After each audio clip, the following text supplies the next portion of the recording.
are now rocking with the hottest boxing podcast in the land with your host, Coach Malachi Williams. True.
For the thousands in attendance and the millions watching around the world, ladies and gentlemen, let's get ready to rumble!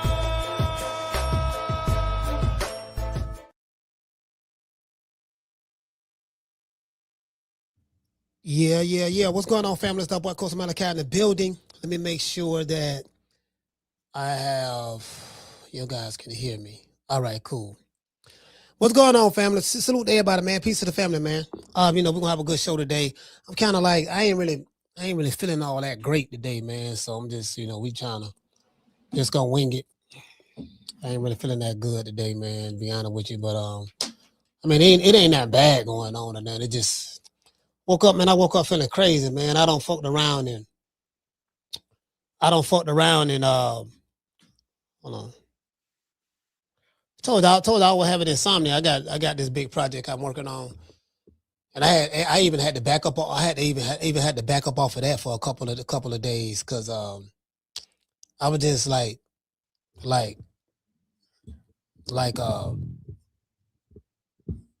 I got so much shit on my mind. I told y'all I've been like this ever since I was a kid. Though it's like my mind I have a problem shutting down. I can't shut down. You know what I mean? So. AT&T hit me up. I don't know why they hit me up trying to get me to upgrade my watch. Yeah, I can't. I have a trouble setting down. Like my brain can't shut down for nothing, bro. Especially when my mind on money. My mind on not necessarily just money, but just a lot of things that I'm working on, and I'm really excited about it. And things are working well. Things are opening up well for me, and just really excited about it. And it's just so much shit going on. And so I was trying to get some sleep. I took this motherfucking took the melatonin pill. I took not the melatonin pills, but like the melatonin gummies. I think I might have took one too many of them. I took like two. I think you're only supposed to take like one or two. Maybe one. I took two of them. And that shit got me feeling like a damn zombie. That was last night at 10 o'clock. And I think another thing too, I had took the RSO. I had took the RSO earlier. If y'all don't know what RSO is, it's cannabis oil. So the cannabis oil, you got when you take it, you only supposed to take the amount of a grain of rice. So 1 grain of rice, you know how small that is. You're only supposed to take the amount of a grain of rice. I think I took like 2 of them, which was too much. And then I took the two melatonin gummies, you know what I mean, to try to help me sleep. Now I slept good. But when I woke up, it felt like I have a hangover. So I just don't feel well. True. Yeah, I'm doing too much. So it's processing out now. I'm starting to feel a whole lot better. I was feeling terrible this morning. But now I'm starting to process out a little bit. I'm starting to feel better as the day go on. So probably later on tonight, I'll feel a lot better and I'll be good. Big Mason he said, do you use pre-workout, coach? No, I don't use pre-workout. I've had pre-workouts that had me feeling like that as well. Like it just depends on what it is. Like some pre-workouts is bad. The only thing I use now, like if I use a pre-workout, it'll be I forgot Extreme. It's one called Extreme that I use, and it's real light. When you do the pre-workout, you don't you don't put a lot in it. And like I don't like the kind I use, it don't have the caffeine in it and all that stuff there, because I can't fuck with that caffeine. That caffeine is too much for me. That caffeine, actually, if I have too much caffeine, that shit have you feeling jittery and make you throw up. I'm saying me. That's why I never did any like drugs. You know what I mean? I think the only thing I've ever done was weed. I never done any drugs because my body can't handle shit. Like I can't handle gun. I can't even handle like the edibles, the CBD. I can't handle that shit. I can't handle that shit, bro. He said, "Do you use creatine, coach?" I used to. I fuck with creatine. Creatine cool. Creatine good. Creatine is a good way to get stronger fast. Yeah, back in the day, creatine, that was top dog in the 90s. We talking about 90, 91, all throughout the 90s, creatine was top dog. You get your bench up and you able to build, and build your muscles up real fast as well with creatine. Make you stronger and build your muscles up faster. That creatine do. Know what I mean? So all of my clients used to use it. Like all the dudes I trained used to use creatine, and include myself. But anyways, shout out to Sweet Tea. She said, "Coach, hope your head doesn't hurt as much as mine." Nah, I don't have a headache. You get what I'm saying? Yeah, I don't have a headache. I'm just saying feeling very, you get what I'm saying? So it is what it is. So y'all ain't gonna see me probably really doing no laughing today. I hope I can laugh, but it's just, man, I'm just shit. It's one of them motherfucking days, dog. One of them days. You get what I'm saying? So, Marta King say Devin the Dream has moxie. Moxie, okay. Okay, that's cool. That's cool. Chris say creatine can do great benefits for your mind too. Yeah, I've been. Creatine is old school. That's old school. Like, I'm talking about the powder. Like, now they got the capsules and all that stuff there. Like, creatine, that's old school. That's all the old school. Like, all the wrestlers I used to train with from like at WCW, and this is gym. A lot of professional wrestlers live here in Tampa. They live in Tampa. They live in St. Pete, the Bay Area, period, right? Macho Man Randy Savage, Hulk Hogan, Rocky Johnson, which is Dwayne Johnson, the wrestler that y'all know is The Rock, entertainer, his father. They lived here right here in Tampa as well. And I met him. I met Rocky and The Rock before. Well, before he was called The Rock, he was called Dewey. His nickname was Dewey at that time. This around the time, I think this around the time when he started going to this, right before he went to the UM, because he went to the University of Miami right before he went to UM, somewhere around that time.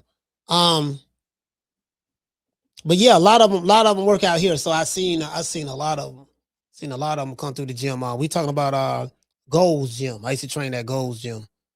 You know, Gold's Gym is the old school, just an old school gym. When none of that fitness center shit. You get what I'm saying? So anyway, shout out to Corey. Corey, what's going on, fam?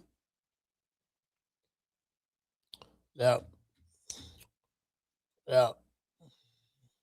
Shout out to Marta King Boxing. What's happening, fam? I was sitting back. Hey, check this out. I'm sitting back watching on X, right? Because I be on X and shit. And I'm seeing these tweets going back and forth. And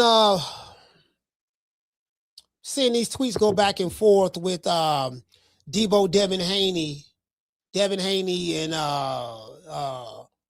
Shakur Stevenson and all that stuff there. And the Haney's is trying to find somebody to fight because they got that 3-year, $36 million contract with Turkey Al-Sheikh. So they got one more fight left. And he got to fight somebody in order to get the other 12 million or 10 million or whatever left on his contract. And so they looking. The good news is for Devin, there's a lot of fights out there that can be made, and it's going to be made through Turkey Al-Sheikh because those top guys are the ones who are benefiting tremendously from being able to get more money and stuff like that. So if you're looking at like a Keyshawn, like these guys have names, right? And it's amazing because I was listening to some of the boxing boys today. I was at the barbershop, because I got another podcast I do, right? Every Friday we do this podcast at Foster's Barbershop. So that's why I'm there. Every Friday I'm there. And And then tomorrow I'm going to the Dominican barbershop. Well, it's a Puerto Rican barbershop, Puerto Rican and Dominican barbershop I go to. Well, the guy who owned it is a Puerto Rican. Puerto Rican dude own it, but he got like a lot of Puerto Ricans working in there, and he got a few Dominicans working in there. And then he got then I think my son's barber, he is from, where's he from? It's not from Colombia. He's from, yeah, I think he's from, is he from Colombia? He might be from, no, he's from Venezuela. He's from Venezuela. Yeah. He's from Venezuela. Yeah, so, and he's a musician, so like I go there and shit. And see, this I know what be going on. Like a lot of times with a lot of these different, I got a couple of Hispanic barbershops I go to, just go in, and a few people I know in there. And bro, I'm telling you, bro, that's how I know who they be talking about, who they not talking about. That's how I know. That's how I know who they talking about and who they not talking about. And I'm like, well, online, I hear what these niggas saying online, but I'm like, man, the people in the street ain't talking about them dudes. Yeah, they talking about them on the Boston boys, and they talking about them on this small ass Boston community outside of this phone. Ain't nobody talking about them dudes. I know who they talking about. You get what I'm saying? Shout out to Akila. What's going on? What's happening? You get what I'm saying? Shout out to Soda Pop. Shout out to the Prince is here. He say the Prince, he say Shakur would be hell for Deebo. Yeah, that'd be a hell of a fight. That'd be a hell of a fight. Of course, if you're a Devin Haney fan, Devin Haney is the greatest fighter of all time. There's nobody in the history of boxing can beat him, and there's nobody that's boxing today can beat him. If you're a Devin Haney fan, of course, you know what I mean. I get it. I get it. And if you're a Shakur fan, you probably feel the same way. Me personally, again, I have to see them two fight each other. Both of these guys are very, very highly skilled. I would probably lean more towards, I think Devin has a longer arm reach. This is the thing I would see in that fight, right? Hypothetical. I think Shakur Stevenson is a lot faster and quicker than Devin Haney. You get what I'm saying? Just me, personally. When I say a lot, I don't mean by a whole lot. I mean, Shakur Stevenson naturally has these switch muscles. You get what I'm saying? I see things in Shakur that I don't see in Devin. Now, Devin is good at what he does as related to training and putting together a good game plan for the opponent he's fighting. But Shakur is he's just naturally quick. He's just naturally quick. And Devin and Shakur fight very similar. They fight very similar. So it'll definitely be a good fight. I don't see any advantages that Devin Haney have over Shakur Stevenson. Outside of maybe he may have the reach a little bit. He may have. I think he got like what the reach is. I don't know what their reach is. I got to look it up. But outside of that, I don't really see any advantages. So he might be a little bit bigger than Shakur Stevenson. I see that, but I'm saying from a skill set standpoint, I don't see any advantages outside of, he doesn't have better footwork than Shakur. I don't think he's faster than Shakur. I don't think his timing is better than Shakur. You get what I'm saying? And vice versa. I'm not saying that Shakur timing is better than. You know what? I think when it comes to timing, I think Shakur has the best timing. I think Shakur has the best timing. But again, I'm not here to talk about a hypothetical match. I'm here to talk about when it happens, or whoever they fight, if they fight each other, or even Keyshawn Davis. I like Keyshawn Davis. If I had a choice to see which one I would like to see fight next between Shakur Stevenson and Keyshawn and Devin Haney, I would like to see Keyshawn and Devin more than I would like to see Keyshawn, more than I would like to see Devin and Shakur. Because I think that fight is going to be more tactical, super tactical. You know what I mean? Because neither guy really likes to get hit.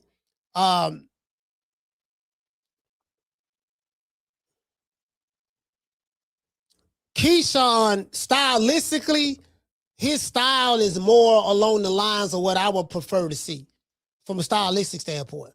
Because Keyshawn is a stepper. He's stepping. He's quick. He's rangy. He hits hard. Ring IQ is very, very high. Devin Haney ring IQ is very, very high as well. You know, it's just a lot of stuff that I would love. Like those are the fights we need to see. I would love to see those fights. I would love it. Again, I like both guys. I like Devin Haney. I like Keyshawn. I like Shakur. I like all those guys. And I do have my criticisms of these guys. I do have my criticisms of them. I do that. You know what I mean? Again, I'm not. You know, I talked to some of these guys on the phone. I don't talk to Keyshawn and Shakur, but talk to some of these guys on the phone. I'm not fanned out by them or anything. You get what I'm saying? I just call it the way I see it. So, unless they fight each other, it's just a hypothetical. We're going to be having hypothetical boxing matches. Well, I don't know what you saw what he did to such and such, and you saw what such and such did to him. I'm like, okay, that's cool. But the only way we really going to know, they got to fight each other. So, you know, these guys got to draw these lines in the sand. And, you know, would I bet any money on any one of these guys if they fought each other? No, I wouldn't bet $1. The reason why is because these fights are so close. I'm not really, really sure on who, like, I'm not really sure because, you know, both of these guys, like, these guys are kind of like equal, to be fair, skill set wise. Footwork, skill set, jab, you know, I always look at the jab. Defensive prowess, hand-eye coordination, ring IQ, you know, just breaking the styles down. What does he look like stylistically? You know, fighting this guy, you know, what advantages he can have. What does he do great? And you got to sit down and break that shit down. I would love to sit down and break it down, and then if the fight were to happen. So I just wait and see if these fights would happen. But what I do like, I like the fact that Deebo Devin Haney is saying, I'll fight both of you niggas. See, that's what I like about Dev. What I like about Dev ain't talking about, well, you just clout chasing. Well, he might have said that. He might be saying that, but it ain't just you just clout chasing or, oh, I ain't worried about you. I ain't gonna fight you because you just want, you know, it ain't none of that tank shit. Oh, I ain't gonna fight Shakur. Oh, they just calling my name out, but these dudes ain't fighting each other. That's a lie. Shakur just fought doggone Teofimo Lopez. Devin Haney just fought doggone, he fought Lomachenko. He fought Regis Prograis. He fought Brian Norman Jr. So ain't none of these dudes fighting each other. Nah, y'all niggas just scared on that side. They fighting each other, and you scared. And you hiding behind a fan base. Soon to be behind bars. True. Devin Haney ready to fight anybody. He ain't doing what Rolly talking about. Oh, nah, I ain't fighting him, man. His style boring. I ain't fighting him. Devin Haney said, I'll fight him. Oh, man, he ain't no bigger star. Devin Haney said, I'll fight him. Oh, man, he just clout chasing. Devin Haney said, I'll fight him. Like, you can tell the real from the fake. The niggas who faking are the ones who make the excuses. The niggas who faking are the ones who hide behind YouTube channels. The niggas who faking are the ones who hide behind their fan base. They in the witness protection program. And they fans put them in the witness protection program as well because they know that dude ain't as good as they thought, as good as they say he is. True. The Prince say, Coach, you see boy checking Shannon on the Pivot podcast. Yeah, I saw that. He didn't really check him. He just, kind of did check. He just told him, like, yeah, man, we know your character. You got some people, when a man say he'll sell his soul for money, that tells you everything you need to know about that man.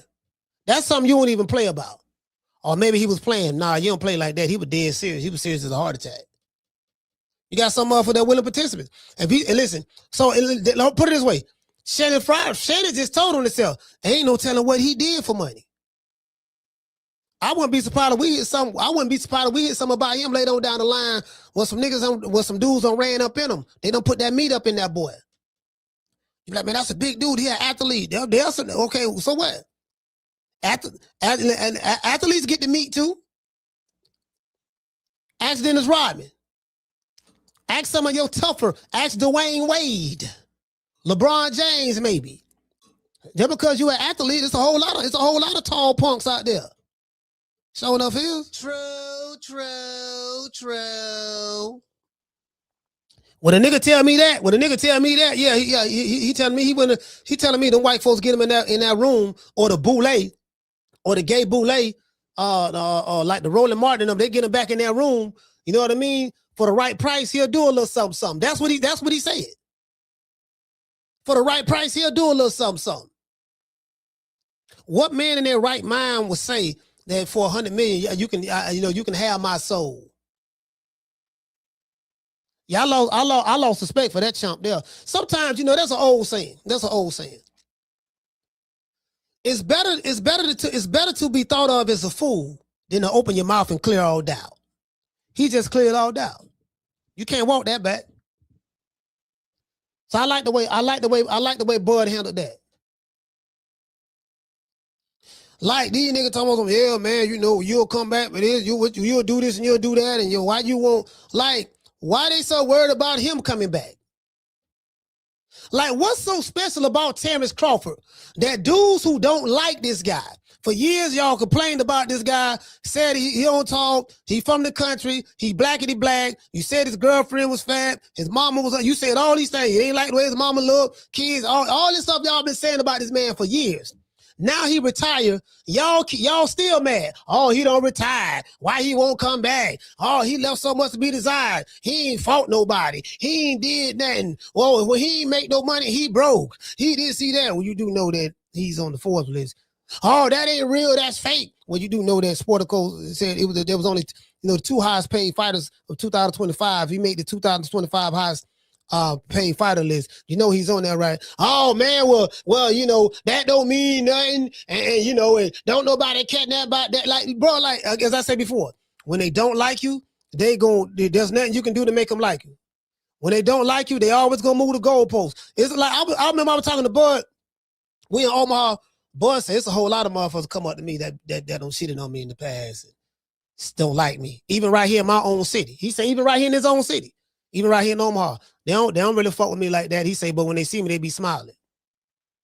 Matter of fact, when we after the night we got pulled by the police, we're at the Steel House in Omaha, right downtown Omaha, and he gave a speech on stage, and he like want to shout out to everybody. He say even though I know a lot of y'all root against me and bet against me, and talk about me. He said, but that's okay. At least y'all don't talk about me in my face. Y'all do it behind my back. True. That's what he said.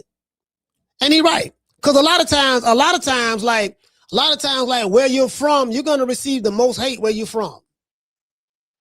Not saying that Bud received a lot of hate from Omaha. I'm not saying that at all. But I'm just saying a lot of times that's where your hate going to come from. And then, from him, Bud is the guy that you love to hate. Dark skin, black man, he's a multi-millionaire, so I ain't crying victim for him. He ain't no victim. And I don't think he, what I mean? It is what it is. So, but he did it his way. He did it just like Frank Sinatra. He did it his way.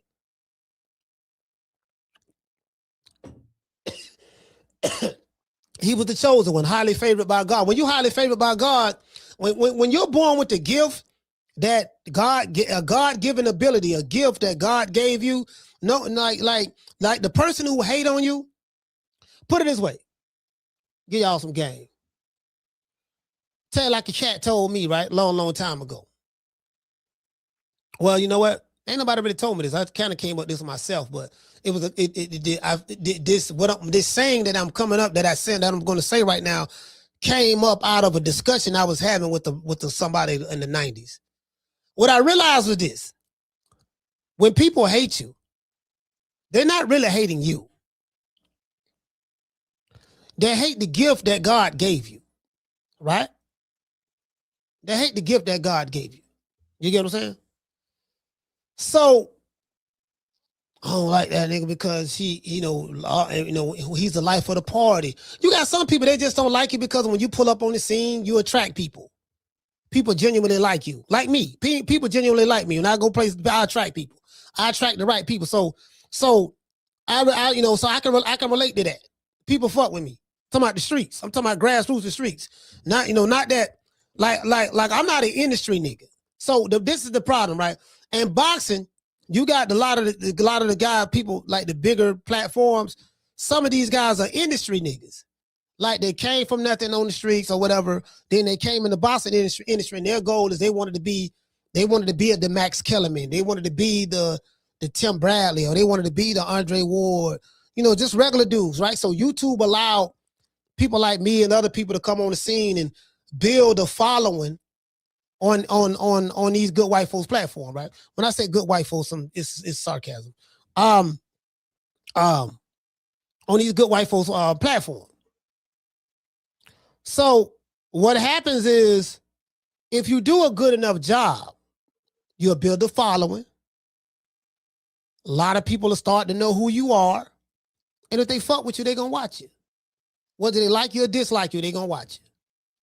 And then over a period of time, you constantly continue to put out content on all different social media platforms. And then now you are in the vein of the internet. You're in the vein of social media.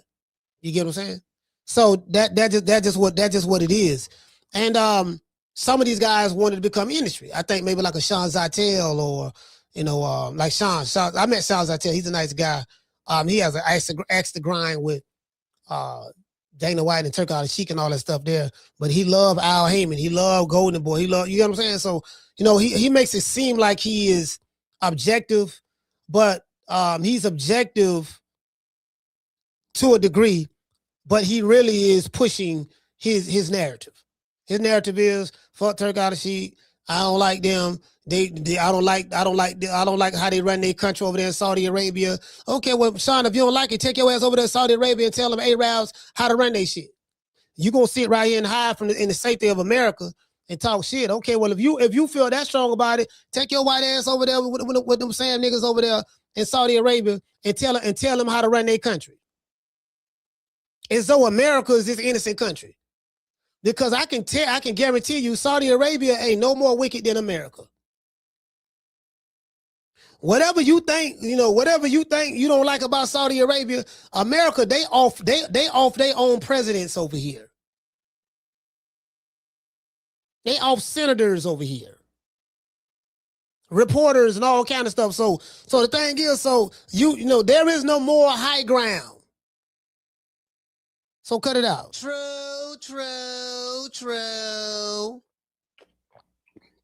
There is no moral high ground where you're not moral. I'm fighting a good fight. You fighting a losing battle, fam. These people got more money than God.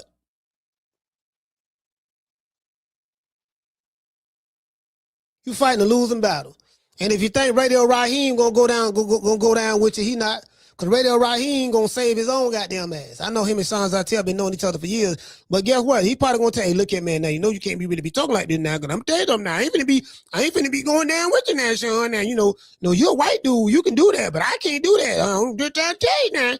You better leave these people alone now. You know what I'm talking about? Like, you get what I'm saying? Yeah, that's your fight. Like I tell a motherfucker time and time again. And look here, man, your fight ain't my fight. Your issues ain't my issues. If you got an issue with somebody, let's say I'm all right with you, but you got an issue with somebody, I'm like, man, well, look, I ain't really got no issue with that dude, but y'all had an issue prior to me. That's between you and him, fam. Y'all probably need to handle that.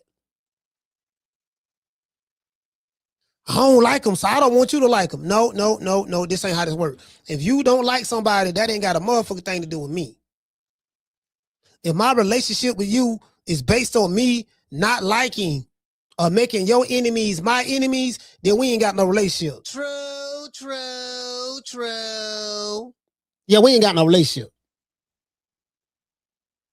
And it's crazy because I know Bud personally, and it's like, I saw that look in his face.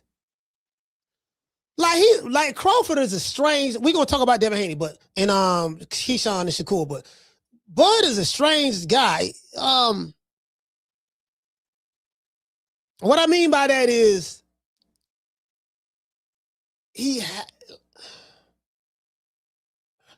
all right, let me go back to his parents. His mother and his father, right? His dad and his mom, Miss Deborah. That's my girl. That's me and Miss Deborah like this here. That's my dog. That's my dog right there. We like this. It's my dog. Matter of fact, I gotta call him. Cause we always talk. I gotta call him. I know we know when to talk like every other week or something like that.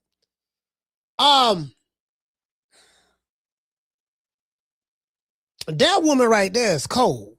What I mean cold is like she ain't nothing to play with.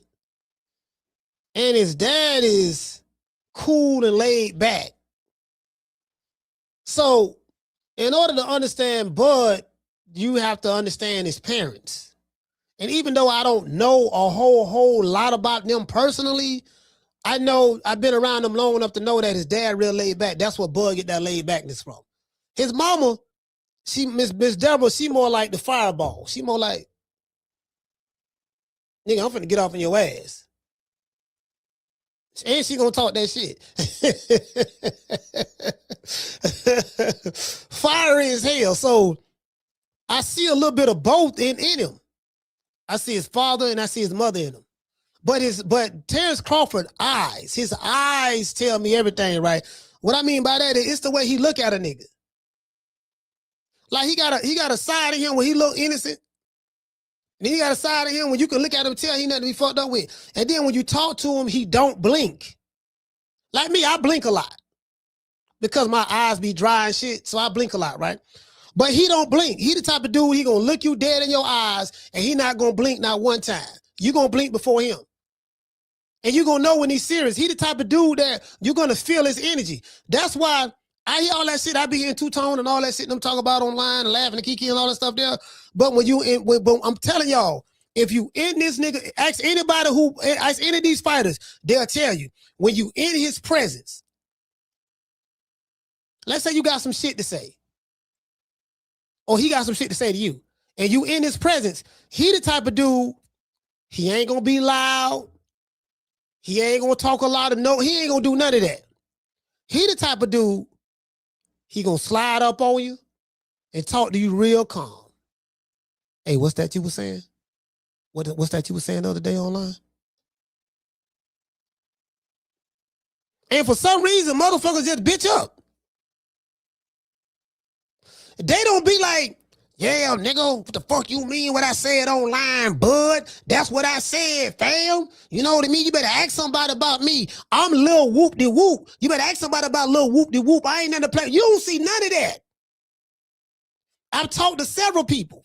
I'm telling you, bro, I done talked to several different camps, whether it was the Haneys or whoever. You don't see none of that. For some reason, that nigga right there, and when all these fools online was talking all this, yeah, nigga, Crawford, they were talking about crawfish and Crawford this, he can't come to Dallas. Crawford was coming to Dallas, got people in Dallas. Because there's a lot of people from Omaha live in Dallas. He was in Dallas around the time of the Errol Spence, the thickness of the Errol Spence fiasco. He was in Dallas, and now one nigga from Dallas said it didn't step to him. True. But if you listen online, not because he's some kind of bear, but if you listen online, you would think that it was up. He can't come to Dallas. Man, niggas from Dallas are coming up to him, wanting to take pictures and everything. But listening to the Shea Butters online, the aerosexuals and stuff online, you would have thought that it was up. Bro, like he not that dude, bro. He not that dude. Now, when I meet Deebo Devin Haney, Deebo Devin Haney don't give off that type of energy. He don't give off the Terrence Crawford energy. It don't mean he can't fight though. Dev is a nice guy. He's real nice, bro. Like he's a really, really nice kid. He's a really, really nice young man. Bud, you can tell he been through some shit. You can tell he been through some shit. You get what I'm saying? Deebo Dare was a nice guy. Shakur Stevenson, he a nice guy, so to speak. You get what I'm saying? He a nice guy, so to speak. Devin Haney don't give off bad bitch energy. I've been around. He don't give off that I'm a bad bitch. He don't, like some of these niggas give off bad bitch energy. Keyshawn Davis, he's a bad motorcycle, but he give off I'm a bad bitch. He give off bad bitch energy. That's because he's very emotional.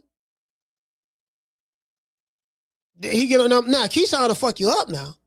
Don't get it twisted. Just because I'm saying he give off bad bitch energy don't mean the motherfucking thing. He'll fuck you up, but he just give off that type of energy. Bud give off that. Cause I had to tell him. I say, look, man, you a Sigma male. Say Sigma, what you mean by that? I say, you ever heard of an alpha male? He said, yeah, alpha male, Sigma is just like an alpha male. Only thing is the Sigma, you're more like a lone wolf. You travel alone for the most part. You get what I'm saying?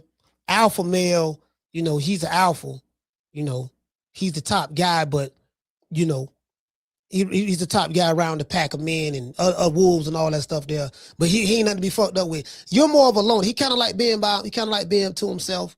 He'll come around when need be. If you know what I mean, something up that sort. He just like that, bro. He's a hard guy to read, man. But I read him so well because he he cool, man. The man, I'm talking about the man. I ain't got nothing bad to say about a man. Like that's family. That's family. This ain't no social media shit. That's like real. That's kind of like. I mean, we ain't related. Really, we ain't related. This ain't no, some Keyshawn and Shakur stuff. With Keyshawn and Shakur are real close. But I'm just saying, like that's like he family, bro, for real, man. Him, his mom, yeah, I fuck with Omaha heavy, man. So, they been good to me. So I ain't got nothing bad to say. But as it relate to Devin Haney, I like I like how he moving, bro. Like I just can't. Like, how can you get mad at a guy who want to fight all of the top guys? The only way we're gonna know who is the best, the top guys got to be willing to fight each other. And if Devin Haney is willing to fight Shakur Stevenson and he's willing to fight Keyshawn, especially Keyshawn talking about, yeah, nigga, I'm gonna move up. I want to fight Devin Haney. Okay, cool. Deebo Dale, like, okay, cool. What's happening? We can fight. I ain't got no problem with that. What's up? Now, I'm not mad. Now, some people are trying to say with Keyshawn ducking Dale because now he changing his tune. He's saying he want to go fight Crocker. I'm not mad at that neither. I'm gonna tell you why I'm not mad at Keyshawn doing that. Because, if he gonna get a belt, it'll make the fight bigger. And then as long as Turk Al-Sheikh is involved, and more than likely he will be involved, then I am very, very optimistic that we can get that Devin Haney or Devin Haney and Keyshawn Davis fight. I want to see Deebo and Shakur, but I want to see Keyshawn and Deebo first. I would if you ask me which fight you want to see right now, if a fight can be made right now, hypothetically, I say Keyshawn and Deebo right now. True.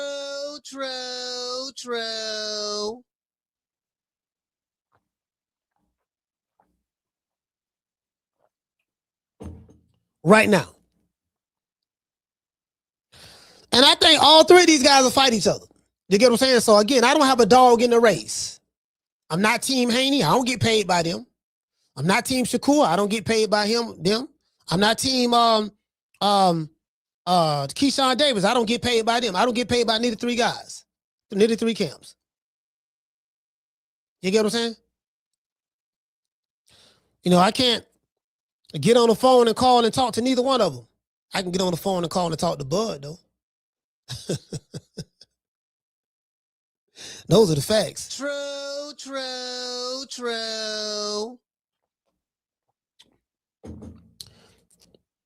Because now I can talk to Deebo if I talk to Bill. I probably got to call and go through Bill. The way they do stuff over there, they're real close knit. They kind of like, you get what I'm saying? Bill kind of like the buffer. Deebo kind of like, Dad, you handle all of that. You know what I mean? They keep all that separate and they just move different, man. It's a different energy. It's a different energy, man. But a shout out to Devin, man. I met the brother, man. He's a nice guy. I ain't got no issues with Devin. He's a nice guy. And I'm going off of me just meeting him personally. Now, I'm not Team Haney like the Boxing Boys or like a lot of these other guys now. Oh man, they on the team, this and that. And he ain't paying these niggas nothing. Like, they just happy just to be down. I'm not the happy just to be down guy. You get what I'm saying? Got a great deal of respect for him, this and that. And I wish the brother the best of luck, man. I hope everything work out for all them boys, to be honest with you. Now, Devin Haney calls out Shakur Stevenson and Keyshawn Davis. This is what I like about it. Will they take the challenge? In a recent X post, Devin Haney called out Shakur Stevenson. Hey, man, hold on, wait a minute. Shout out to Miss Penny Isaac. That's a beautiful woman right there. Felicia, I always like to give shots out to the women. You know what I mean? Because I don't know about y'all, but I love the women over here. I love the sisters. They could be doing anything else. You get what I'm saying? So Miss Penny Isaac, shout out to all the sisters, man. Summer, Miss Connie, Miss Sheila from Cali and Houston, Tila, that 90s chick, La Jessica, Lisa Bell, just all of the honey dips. Goddess, the Duchess of Wisdom, all of the honey dips. The honey dips, you know what I mean? You know, I like the honey dips. And I don't apologize for that. I don't apologize for that. Shit, the only thing nigga did for me was give me a hard motherfucking time. True. That's all these niggas do, just give a nigga a hard time. I don't have no issues with the sisters. Nah, listen, I don't have no issue with the sisters. The niggas that give you a hard time. Oh, nigga, I don't like what you said. I don't like what you said about such and such. Yeah, nigga, don't be talking about him. That's right. You better not say that about him again. I'm like, damn, fam, do you got a girl? Yeah? Damn, bro, do you fight for her the way you fighting for this nigga? Why you gotta say something about Tank? Because I want to. You always say, okay, well, if you don't like the fact that I said something about Tank, sir, don't watch me. It's simple. I know you are remedial. I know you are slow. I know you eat crayons, and I know you roll on the yellow short bus with the dark tinted windows. I understand all that. But in fact, but despite all of that, sir, you need to calm down. Go take your Ritalin, go take your Thorazine, go take whatever you need to do to calm your ass down. True.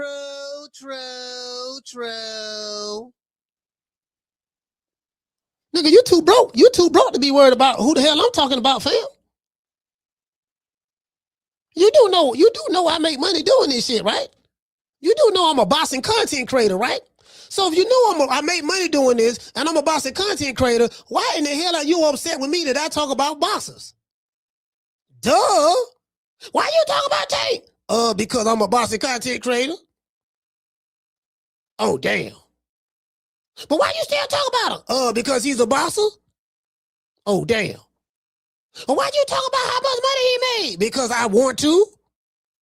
Damn. And why'd you talk about his personal life and legal stuff he going through? Because I want to? Damn. Let me ask you a question. Go ahead. Or why you over here complaining about what I'm making? Huh? Why you worried about complaining about what I'm making? Why you watching me? If you don't like my content, why you watching me? I gotta get him that same energy. True. Well, I'm watching you because I like to argue. I want to argue with you. I just want to argue with you because I don't like what you said. Oh, you want to argue. Guess what? We don't do no arguing over here. You want to argue? I can't argue with you. You mad. Look at you. You mad. I don't get paid to argue with you. Who is you? You ain't nobody.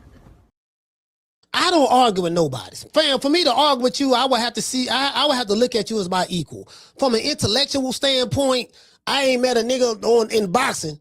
I'm talking about these trolls and shit. Now, there's some content creators that's intellectually that I do acknowledge. There's some content creators that I do acknowledge. I ain't gonna say their names, but you know, there are some that I do acknowledge. But I'm just saying, like, for the dudes who be like coming over here complaining and hating, I'm like, fam, for me to even consider arguing with you, I would have to look at you as my equal from an intellectual standpoint. Nigga, I'm losing brain cells just listening to you.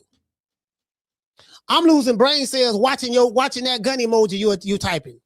I'm losing brain cells watching you type to me crying and screaming in all caps. I'm losing brain cells, fam. Anytime I lose brain cells listening to you, that tells me, you know what, dog, this shit ain't even worth it. This nigga is slow, dumb, and stupid. Okay, fam, you're right. You finished, dog? Yeah, I finished. What's up? What you want to say? Nothing. You know what I want to say? What you want to say? You got about 15 seconds. About 10 seconds. 3 seconds. Yeah, that's what I want to say, dog. Yeah, you wrap that shit up. Let's get this slow fool a round of applause. Yeah. What this?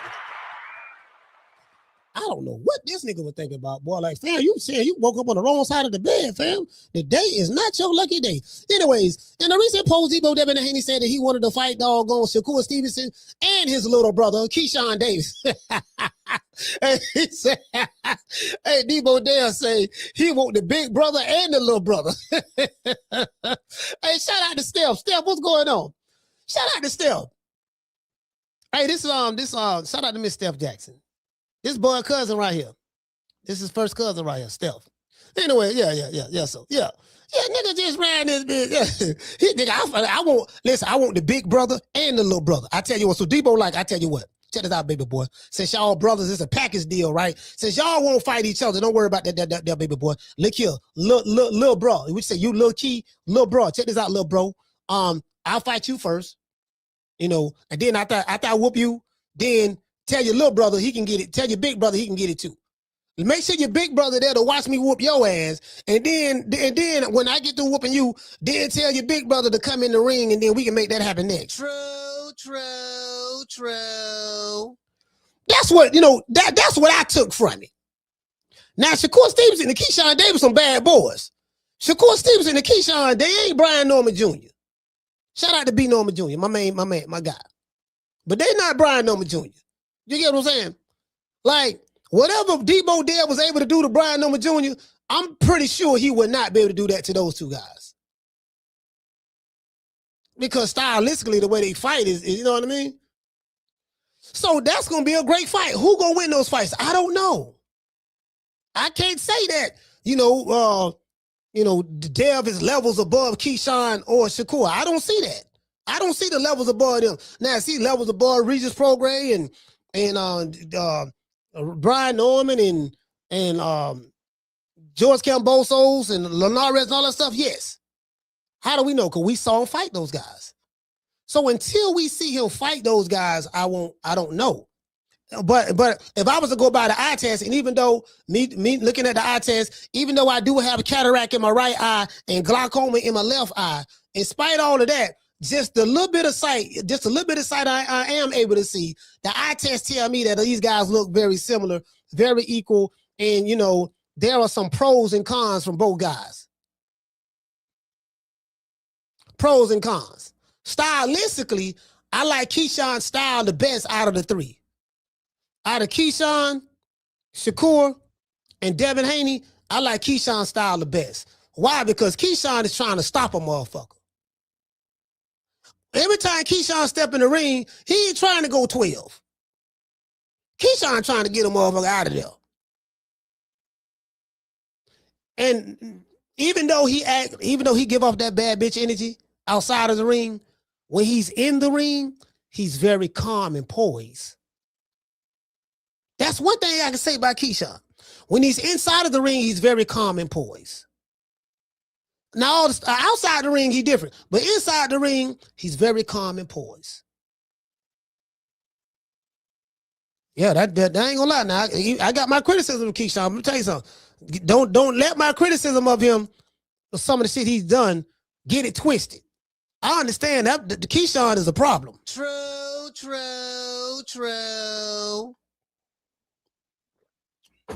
He a problem. He's a problem. I'm telling you. I mean, what makes him a problem? His mentality. The difference between Keyshawn and the Devin Haney to me, Devin is just going to do just enough to win. Try to run the clock. I'm going to jab you here, jab you there, tie you up. Jab you here, jab you there, tie you up. And I know the way Bill coaches and Mickey Bay coaches, you're not going to see him like try to, get a dude out of there. It's going to be, we're going to run this race. We're going to do 12. We got 3. That's it. Keyshawn, we're going to go 12, but within those 12 rounds, I'm trying to stop your ass. Within those 12, I'm trying to stop your ass. I'm going to give you a perfect example. If Keyshawn Davis and Brian Norman would have fought each other, Keyshawn would have tried to stop Brian Norman. And he probably would have got the stoppage. Right? That's if, like if it was the same situation where Brian Norman got dropped by Keyshawn, he wouldn't have made it out of that second round. Because I thought that when Deebo Dale dropped Brian Norman in that second round, there was a lot more time left. I said, "Oh, Deebo finna stop him," because Brian Norman, he was still wobbly in that second round, but he survived it. With Keyshawn, he wouldn't have survived that, in my opinion. And vice versa. I think if Brian Norman would have hurt Devin Haney, I don't know if Devin would have would have got out of that. But I don't. It depends. Some people don't know how to finish. Like Shakur, like Terrence Crawford know how to finish. When Crawford get a motherfucker hurt, this is a good chance your ass finna get out of there. I'm finna get you out of there, dog. Because I don't get paid for overtime. That's why I don't buy into, oh, but we went 12 rounds. We went 12 rounds to give him a chance, you know what I mean, to show him that we can beat him for 12 rounds. Well, if you're going to get paid a certain amount of money to fight a guy, you don't get paid for overtime. Whether you stop that dude in the 3rd round or you stop him in the 12th round, the pay is the same. So if the pay is the same, why the longer the fight goes, the longer there's a possibility that this dude can get a lucky punch in on you and then the tables turn. And then the tables turn. You get what I'm saying? So Keyshawn, he has a different mentality than Shakur and Brian Norman. And then if Keyshawn was fighting Teofimo Lopez, Teofimo would have got stopped. If Keyshawn fight Teofimo, if you replace Keyshawn with replace Shakur with Keyshawn against T.O. gets stopped. Pack him on up. We pack him on up, send him back to his daddy's house. That's the difference. But now the fact that Deebo Dev called both of those guys out, I like that. I want to see more black fighters willing to fight each other. Yes, we need that. Anyways, So basically, Deebo went as far as to say he's willing to fight the little brother, and he's willing to fight the little brother after the big brother. Whichever one of y'all brothers wanted first, it is what it is, right? That's Deebo. Now, this is what I'm talking about. Old school. This is what I'm talking about, right? Will Keyshawn and Shakur take the challenge? Now, today's show is sponsored by my sponsor, Foster's Barbershop. I was there today. Today's show is sponsored by Foster's Barbershop. If you are in the city of Tampa, download the app Booksy. That's BOOKSY. Foster's Barbershop is located at 1923 West Main Street, West Tampa, Florida, 33607. Let them know that Coach Malachi sent you, and you will receive a 10% discount. Let's give our sponsor, Foster, a round of applause. Peace.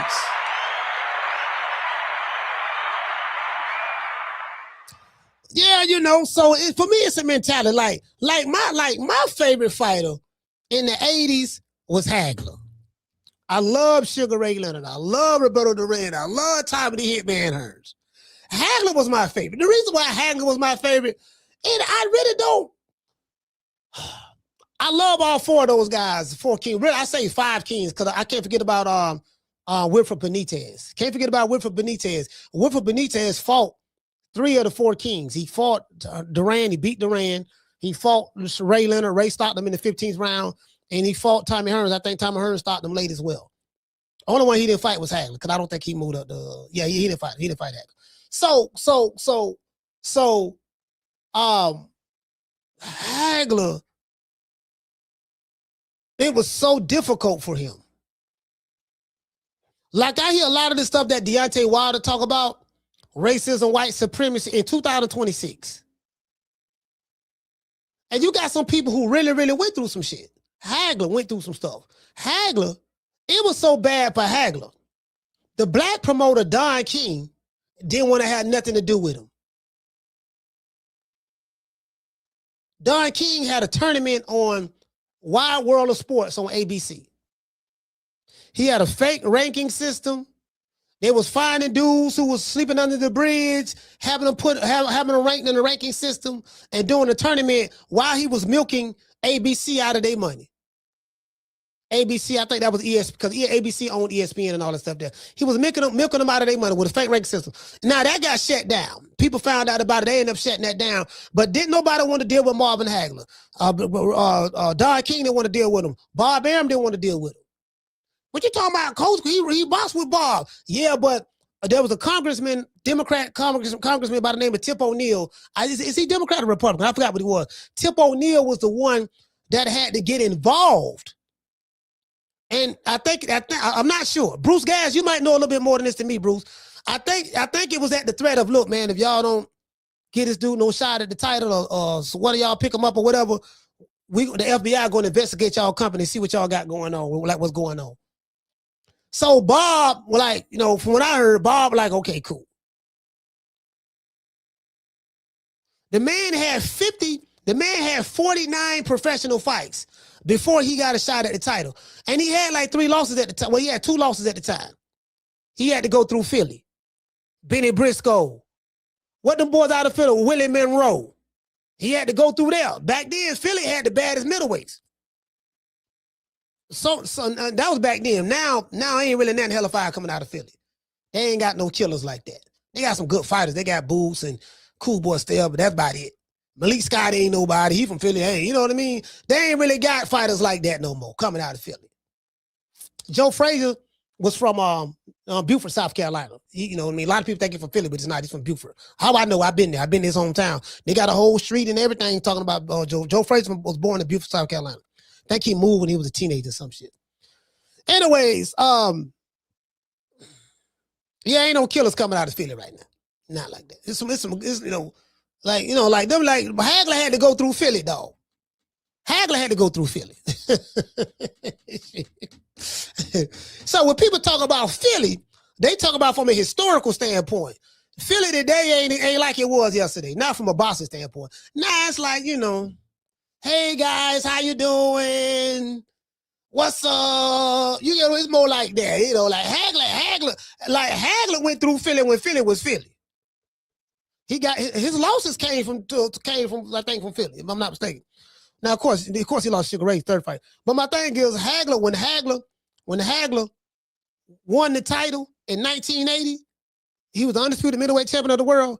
He ran that division for 7 years consecutively. True. Oh, he said B-Hop. Yeah, I forgot all about B-Hop. Yeah, well, B-Hop represent, hold on, wait. B-Hop represent the old Philly. I ain't talking about old, I'm talking about this Philly today. Yeah, B-Hop is a part of that. B-Hop is a part of that. He's a part of that. He wasn't in the Willie Monroe, Benny Briscoe era. He wasn't in that era, but B-Hop was the last. Put it this way, B-Hop was the last of the great Philly fighters. I'm talking about that old school rough and rugged. He was the last of that. And this ain't no shade to the Philly fighters that's coming out of Philly now. This ain't no shade, but it's different. I know because I'm old enough to know better.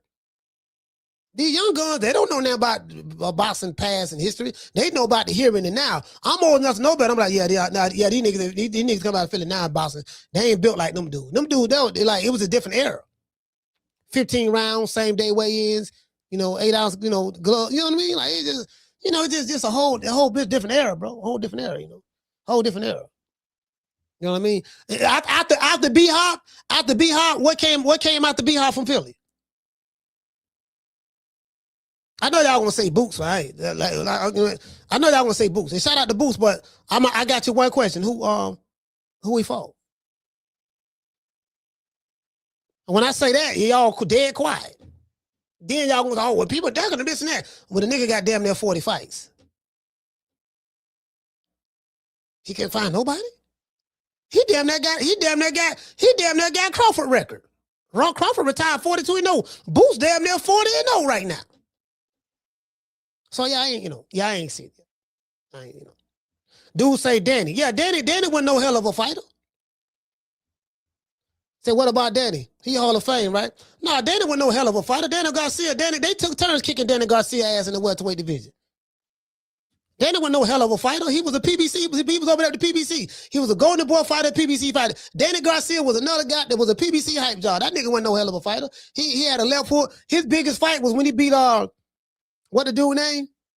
At 140, Matisse. That was his claim. He beat Matisse. I don't think he fought. Who he fought? He fought who Danny beat? Matisse, Glass, Jaw, Amira Khan. His best fights was at 140. As soon as he got to 147, they took turns whooping his ass. True. Danny Garcia wasn't no hell of a fighter to me. I mean, this ain't no shade. I mean, he all right. This ain't no shade. This ain't no shade. He all right, but he wasn't no hell of a fighter. Shit. He all right. You know what I mean? You know.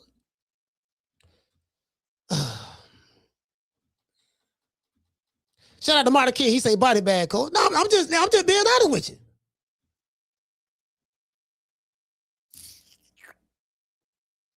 Yeah, I'm just being honest with you, fam. Pull it up. Who he whooped? 147. Everybody, they took a turn to whooping his ass. A drunk Errol Spence whooped him. Sean Porter beat him. The Keith Thurman whooped him. He lost all his step-up fights. And he ducked Crawford.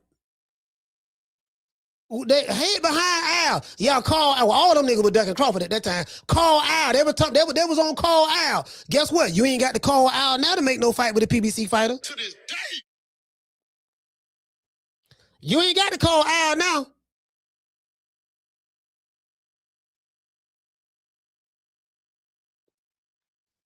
I remember that.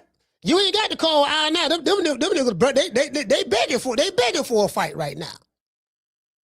Hey, the what's up? This Jamel Charlo, Lions only. Give me a call, 80, you and Oscar. Send me a contract. No, wait. You just said call Al not too long ago. We can't find Al.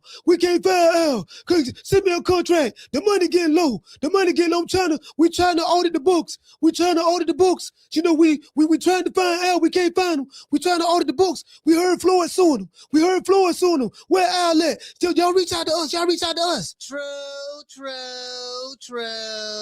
Do you know what your contract say? Your contract say, if I want to make a fight with you, I gotta call Al. Who you think he is? DJ Quick? No, huh? No, I ain't saying Kid Capri? I didn't say that. Oh, you must be Jimmy Walker. Well, you ain't nothing. You don't deserve nothing. You don't get nothing. You get what I give you. I got a contract between me and you that say you do what I tell you to do.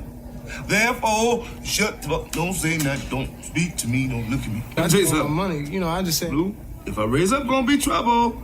I'm walking off. What it say, Wiggins? What it say, Kiari Wiggins? You say, didn't Danny fight Zab? Yeah, he fought Zab. Zab was 75 years old when he fought him. He ain't fight no prime Zab. Like Danny Garcia ain't beat no prime, no goddamn body. This ain't no shade. He ain't beat no prime, no goddamn body. Pull him up. Who he beat that was prime? As I said, that 147 it's mediocre. They took turns whooping his ass, and he did smart by staying away from Crawford. It's two fighters that was smart. Danny Garcia and Keith Thurman. They stayed far away from Crawford. They hid behind Al. Errol Spence ain't had no choice but to fight him at one. He was like, man, you know what, dog? I've been, cause them niggas say shout out to Dallas. I want to give a shout out to them boys in Texas and them boys in Dallas, Texas, cause y'all kept that pressure on Spence neck. No, man, you got to fight that nigga, dog. We been talking so much shit, dog. We been going on that nigga Coach Malachi channel, man. That True Media podcast. We been sending the nigga gun emoji, threatening them, telling them he better not come to Dallas and he better not come to Texas. We been telling them all that dog, and we told him, goddamn it, once you get that belt from Ugal, goddamn it, that we come to see you. Now, if you don't fight him, dog, you making us look bad, dog. You got to go fight that nigga, dog. We know that nigga can't whoop you. Errol knew all along. Man, I don't know, man. I talked to Derek. Derek, you think I should fight him? Oh, man.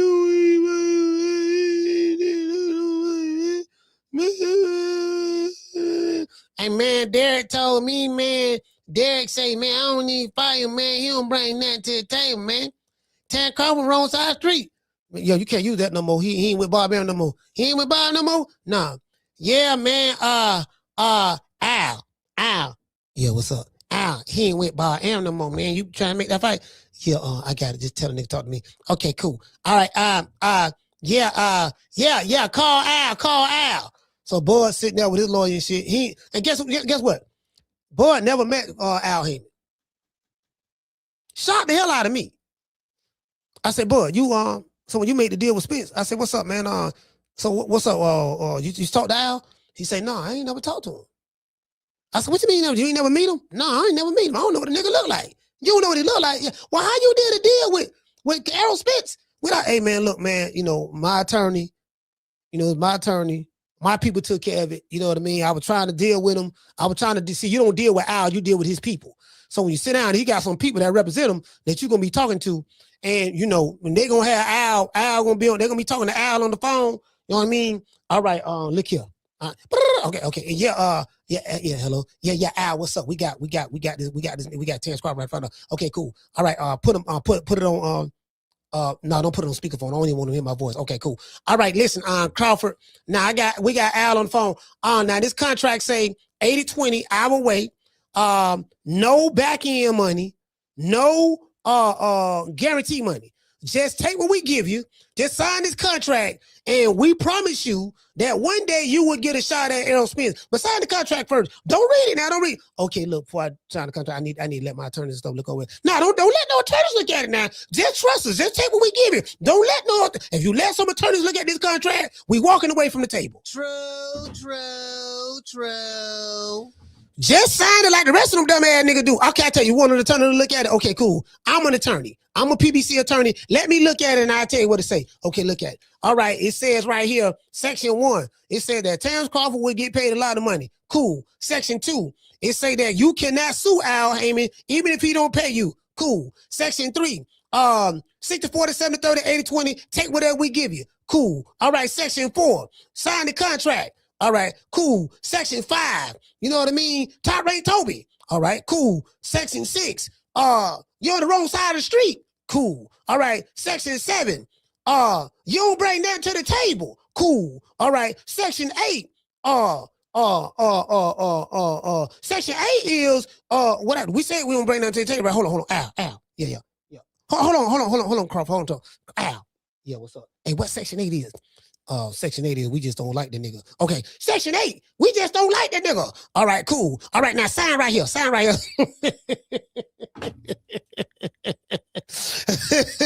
They thought he was just old dumb country nigga from Omaha, Nebraska. He say, look here, man, where Al? Like, I can't talk to Al. No, you can't talk to him now. You can't talk to him now. Don't nobody talk to Al. Don't nobody talk to Al. Nigga, this shit like Charlie's Angels. Have Charlie's Angels ever seen? Had Charlie's Angels ever seen Charlie? Had the Angels ever seen Charlie? No, I've been watching Charlie's Angels, came out in the 70s and 80s, stuff like that. And then the movie came out. No, they ain't never seen Charlie. Well, guess what? You ain't gonna see Al. True. Yeah, that's how that work. Now, Floyd looking for him. Floyd can't find him. Mr. $300 million a month. No, not Mr. 300 milli. Not Mr. 300. Hold on. I know 300 milli. I know 300 milli ain't crime broke. How in 36 months, of course, with one of my new investments, I would be making $300 million a month. But what investment is that?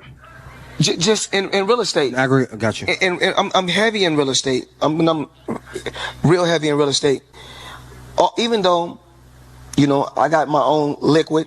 You know, that means cash for those. I break it down in layman's terms. Even though I got a lot of cash. OPM. Okay. OPM.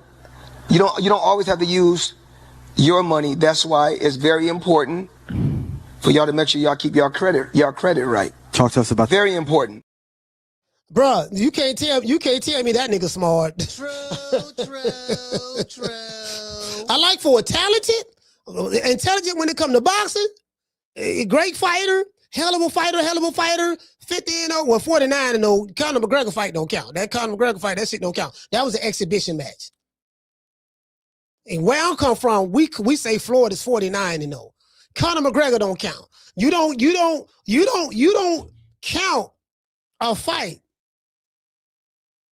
from a fighter that's never had a professional boxing match ever in his life. At least Jake Paul had some professional boxing matches before he got in the ring with Joshua. And you know, he had some for at least he had some pro fights, whether they was fake, Boudadine or whatever. At least he had that. Conor McGregor had a 0-0 boxing record. Explain to me how a dude that's coming from the MMA that have a 0-0 professional boxing record get counted on Floyd Mayweather's resume as him being 50-0. True. Again, I ain't got but a GED now, so y'all please help me.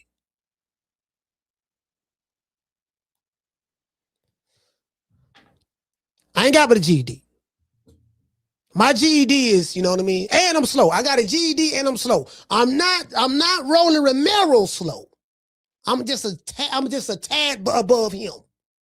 I'm not Rolling Romero slow. I'm not eating crayons. I didn't ride the short yellow bus with the dark tinted windows. I ain't go through none of that. But I'm just a little bit above that. But even with that, it ain't making no sense to it make sense to me, dog. Nigga with a 0-0 record, fighting a dude who was a hell of an amateur, a bronze medalist in the Olympics. I think Floyd was a bronze medalist or something of that sort. In the Olympics, bronze or silver, something like that. In the Olympics. One of the greatest talents that America has ever produced. And he fighting an Irishman. One of the hardest dudes in the MMA at that time, Conor McGregor. But he never had a pro fight before. That makes you TBE? Yeah, Floyd's 50th fight was against Berto. His 50th fight was against Berto, but the Conor McGregor fight counted as one of the 50 fights. Do you see the problem with that? An exhibition match should not count as a real fight. That was an exhibition.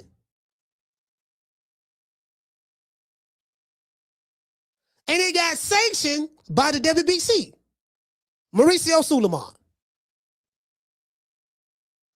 And of course, another better athletic commission let it happen. Too much bigger of money. Mauricio Suleiman happy because he getting all these sanctioning fees from Floyd dumbass. And I also saw that they stripped Shakur Stevenson. Basically, he got stripped because, y'all check this out before I drop the phone lines. Let's go over to Mauricio. Where are you Mauricio Suleiman fans at? The ones who came from, the ones who were the Crawford, were the Canelo fans who got mad because Canelo got his ass whooped by Crawford. And they were talking about Crawford cheap. You know, everybody else pay the fees. Everybody else pay. Why he don't want to pay? He's ungrateful. What they were saying was this what they were saying about Crawford. This what they saying. Y'all know what they were really saying? I'm finna give y'all layman's terms. Who this nigga think this is? This guy said it wasn't an exhibition. I don't know if you slow or not. I never said it was an exhibition. The fight was sanctioned as a real fight.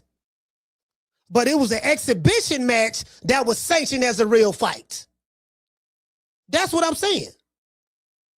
How do you sanction a fighter that has a 0-0 professional boxing record as a real fight? That was an exhibition match that was sanctioned as a real boxing match. That's what I said. And that's what I'm saying. I hope I made myself clear. True. Anyways. He said, I didn't think it counted as a real fight. Go to Boss Rec. Forget what you think. Go to Boss Rec. Don't focus on what you're thinking. Focus on what you know. If you go to Boss Rec, what you thinking is going to turn into what you know. He got 50 fights. Conor McGregor is counted as one of the 50th fights. One of the 50th fights. Yeah, literally. You see what I'm saying? Literally. Anyways, I want to dedicate this show to the hood. Where AB at? AB, where you at, boy? Where you at? I want to thank the whole hood who came out here. I love y'all. I did this for the hood. Y'all know I beat that boy. Yes, sir. Yes, sir. That's why I call him Mr. 49 and 0. Nigga, you.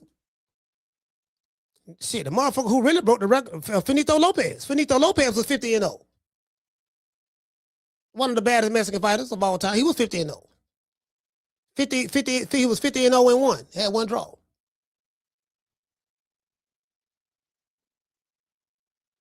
Rocky Marciano fought 49 motherfuckers. Now, he might have fought 49 motherfuckers, maybe. Y'all may say they was past their prime. You know, Archie Moore dropped them, I think. Yeah, any of those guys. You can say any of that. But they fought real fighters all the way up to. Now again, this ain't taking nothing from Floyd. 49-0, yes. He want to call himself TBE? Yeah. Whatever you want to call him. TBE, 49-0, whatever, this and that. But 50-0, nah. Conor McGregor, a nigga who ain't never had a professional boxing match before in his life should not be counted, should not even have been sanctioned as a regular fight. All because he had a big name coming from the MMA world. And come to find out, you ain't even get paid. Al Heyman and Stephen Espinosa, according to what you're saying, they got you. True. They got you. Floyd's so smart, he's stupid. But when you are put in a certain position, he should be he's able to, like me. You know, when I was in a position, I can pick and choose who I want to, because I earned that right. Yeah, it is what it is. Anyways, y'all know what time it is, man. Shout out to the 10 owners, the PYTs, and the 100 deals. And shout out to the face of boxing, Javante Davis. Run, young man, run. Make them crackers run it, Javante. Don't go to jail. Make them run it. And guess what? If they pull you over and try to catch you, whole trial and whole court right there. Represent for all the real niggas that be more. Let them know how the G's from Baltimore do it. When they come and try to get you, whole trial and whole court right there on the streets. Because you's a real nigga, Tank. Do it for the real niggas. Hey. Yeah. Ooh, that look good.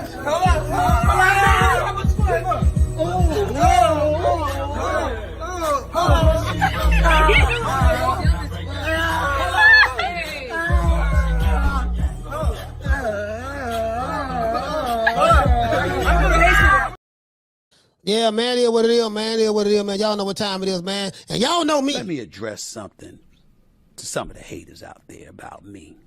Y'all can kiss my ass. Twice. See, I told y'all. I showed y'all this yesterday. See, yesterday, I showed y'all this. You have comforting lies to the right, unpleasant truths to the left. This is me over here. I am the unpleasant truth. I can't relate to comforting lies. I got to know the truth. Not gonna fool myself. I don't like hearing shit. I don't like trying to deceive or trick myself. I need, you gotta listen. You gotta tell me, you gotta get to me straight. Tell me the truth. Even if it's uncomfortable, I need to know the truth. Because all of my actions have to be based around this unpleasant truth. My actions have to be based around this.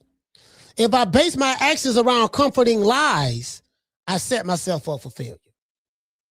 So I'd rather be friends of the truth than compromise who I am for the lie.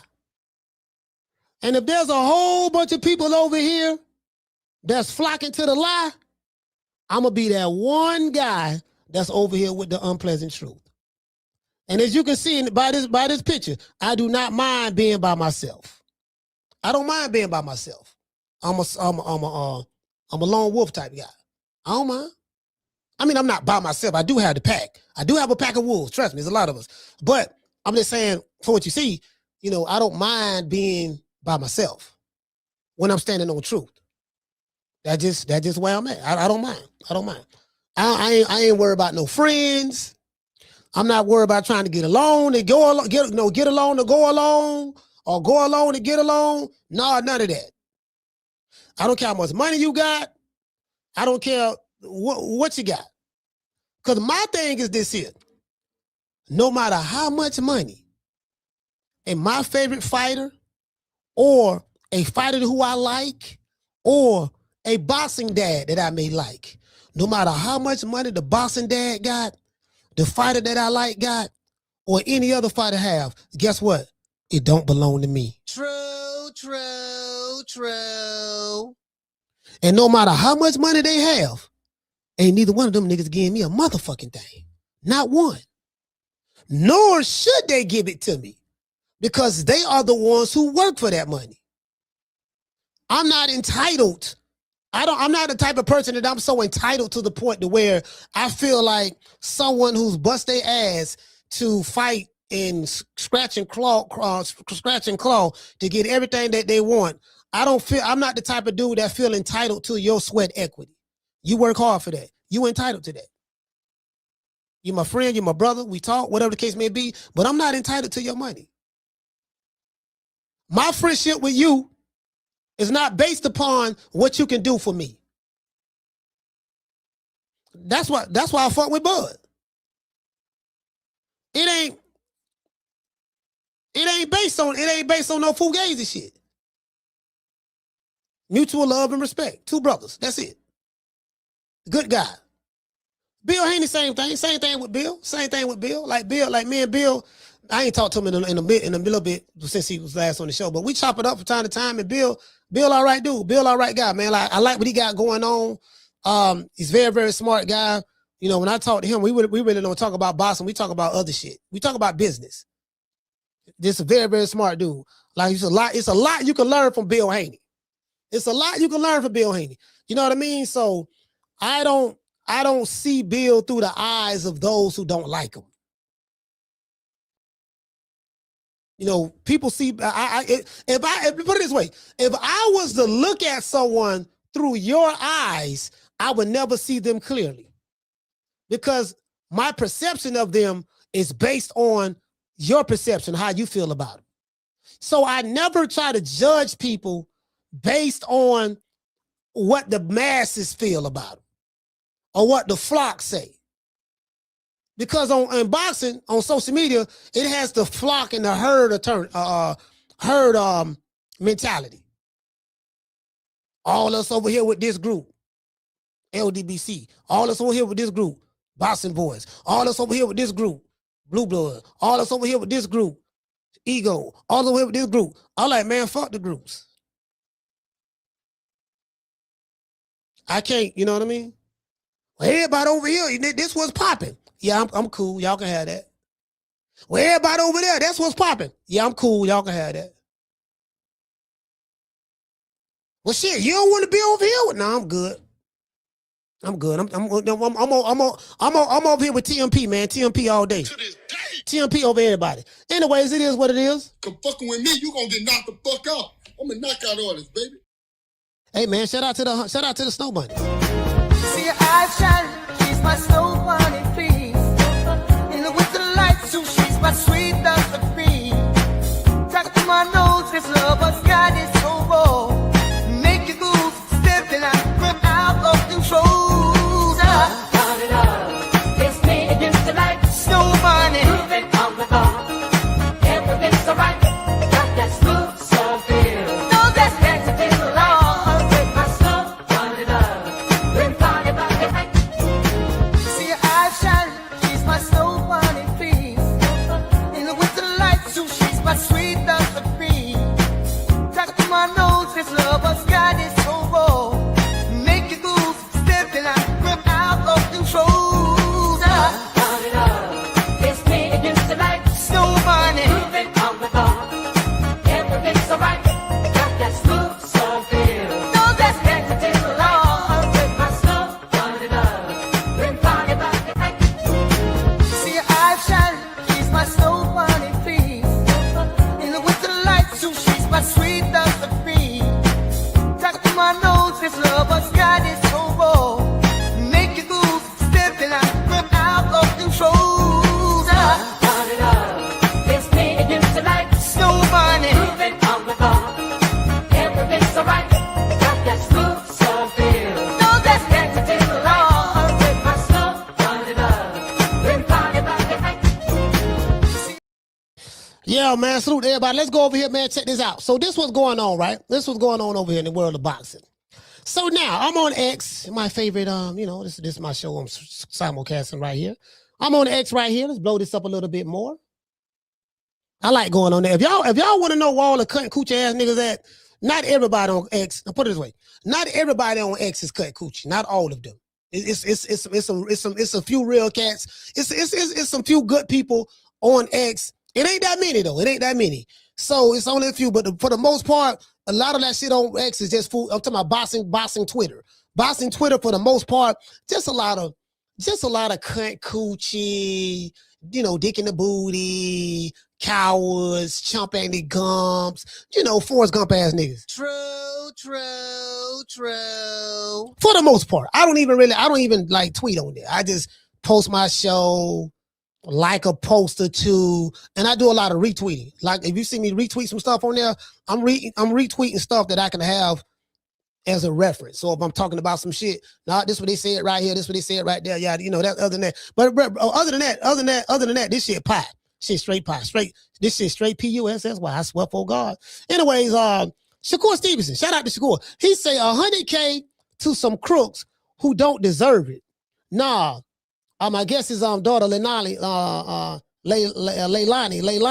I'd rather give it to you, baby girl. The WBC didn't even have shit to do with this fight, and it's eating them alive. Take your belt. Your belt don't make me. Now check this out. Somebody explain this to me. Where are you Mauricio Sulaiman fans at? Why are you Mauricio Sulaiman fans? Oh yeah, listen. I looked at the replay yesterday, right? I don't know who y'all were talking to. I think y'all blocked somebody. I don't know who y'all blocked. Or a couple of people was crashing out over Wilder over my live show over Wilder yesterday. I didn't see you. If you got blocked, I didn't see you. You trying to get my attention, fam? It costs to get my attention. It cost like trying to get my attention, dog. If they block you in the chat, they block you for a reason. Now, what they gonna do? They gonna warn you first. They gonna warn you. They may time you out. It depends. If you get a little out of line and get too disrespectful, create another account. I know you will. You know what I mean? We believe in the block part over here. That's what the block button for. We block all bullshit. You come over here with that fuck shit, they gonna warn you. And you keep getting out of line, you want to spam the chat, they gonna block. We're gonna invite you to the block party. Have fun with the rest of the 1,500 Mofo accounts that's blocked. True. We blocking bots or bot accounts. You come over here botting because there's a lot of them be bots. Yeah, we just don't play that over here. Don't want your subscribership. Don't want your friendship. Didn't need you then. Don't need you now. Go back to your mammy house. True. Anyways, let's go. Now, now, how you gonna charge a nigga $100,000 a sanctioning fee that he already paid when he defended that title at 135? He fought at 140. Your belt ain't had nothing to do with that fight at 140. He beat Teofimo for a free belt, which is the ring belt, free, and it's worth more money. I think the ring belt like $180,000 or something like that, real gold, and the WBO belt, a different sanctioning body. And you're going to say, well, Shakur, even though you fought at 140, a different weight division, and, you know, our belt had nothing to do with it, you still owe us $100,000 just to be able to hold that belt. So now what Mauricio Sulaiman is like, this is a criminal racket going on with the WBC. So basically what he's saying is, our belt is better than the fighter. Mauricio want to act like a matchmaker, a promoter. He's saying our belt is better than the fighter. No, Mauricio, no, fuck boy. The fighters make the belt. If every fighter in boxing refused to wear your belt, what you got? Where you getting sanctioning fees from? Fool. Now you can probably get to them poor Mexicans over there in Mexico. Get to them. How you gonna charge a nigga who fighting at another weight division, who won another 2 belts?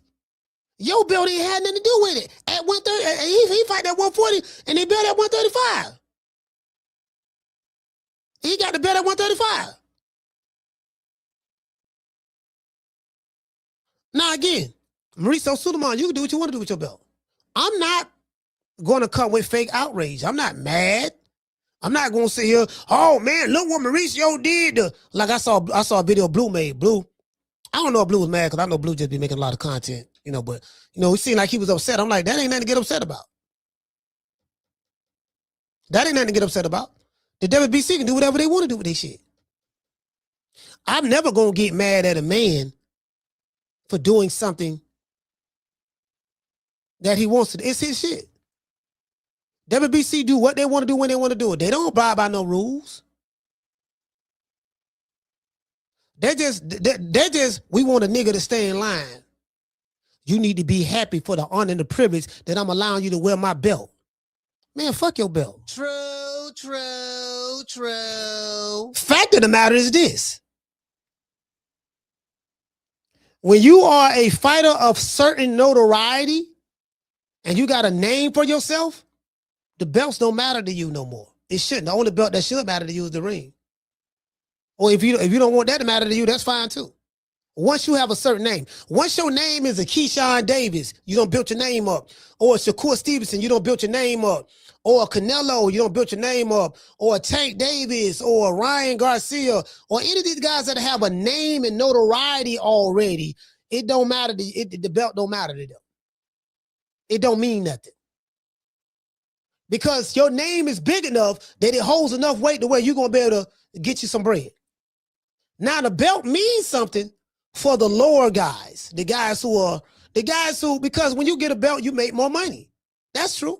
When you get the real belt, when you get like the major section about the belt, you may have a clause in your contract where you know, it may be a escalator clause in your contract to where, okay, you only making $100,000 a year like Kid Austin. He's just $100,000 fighter.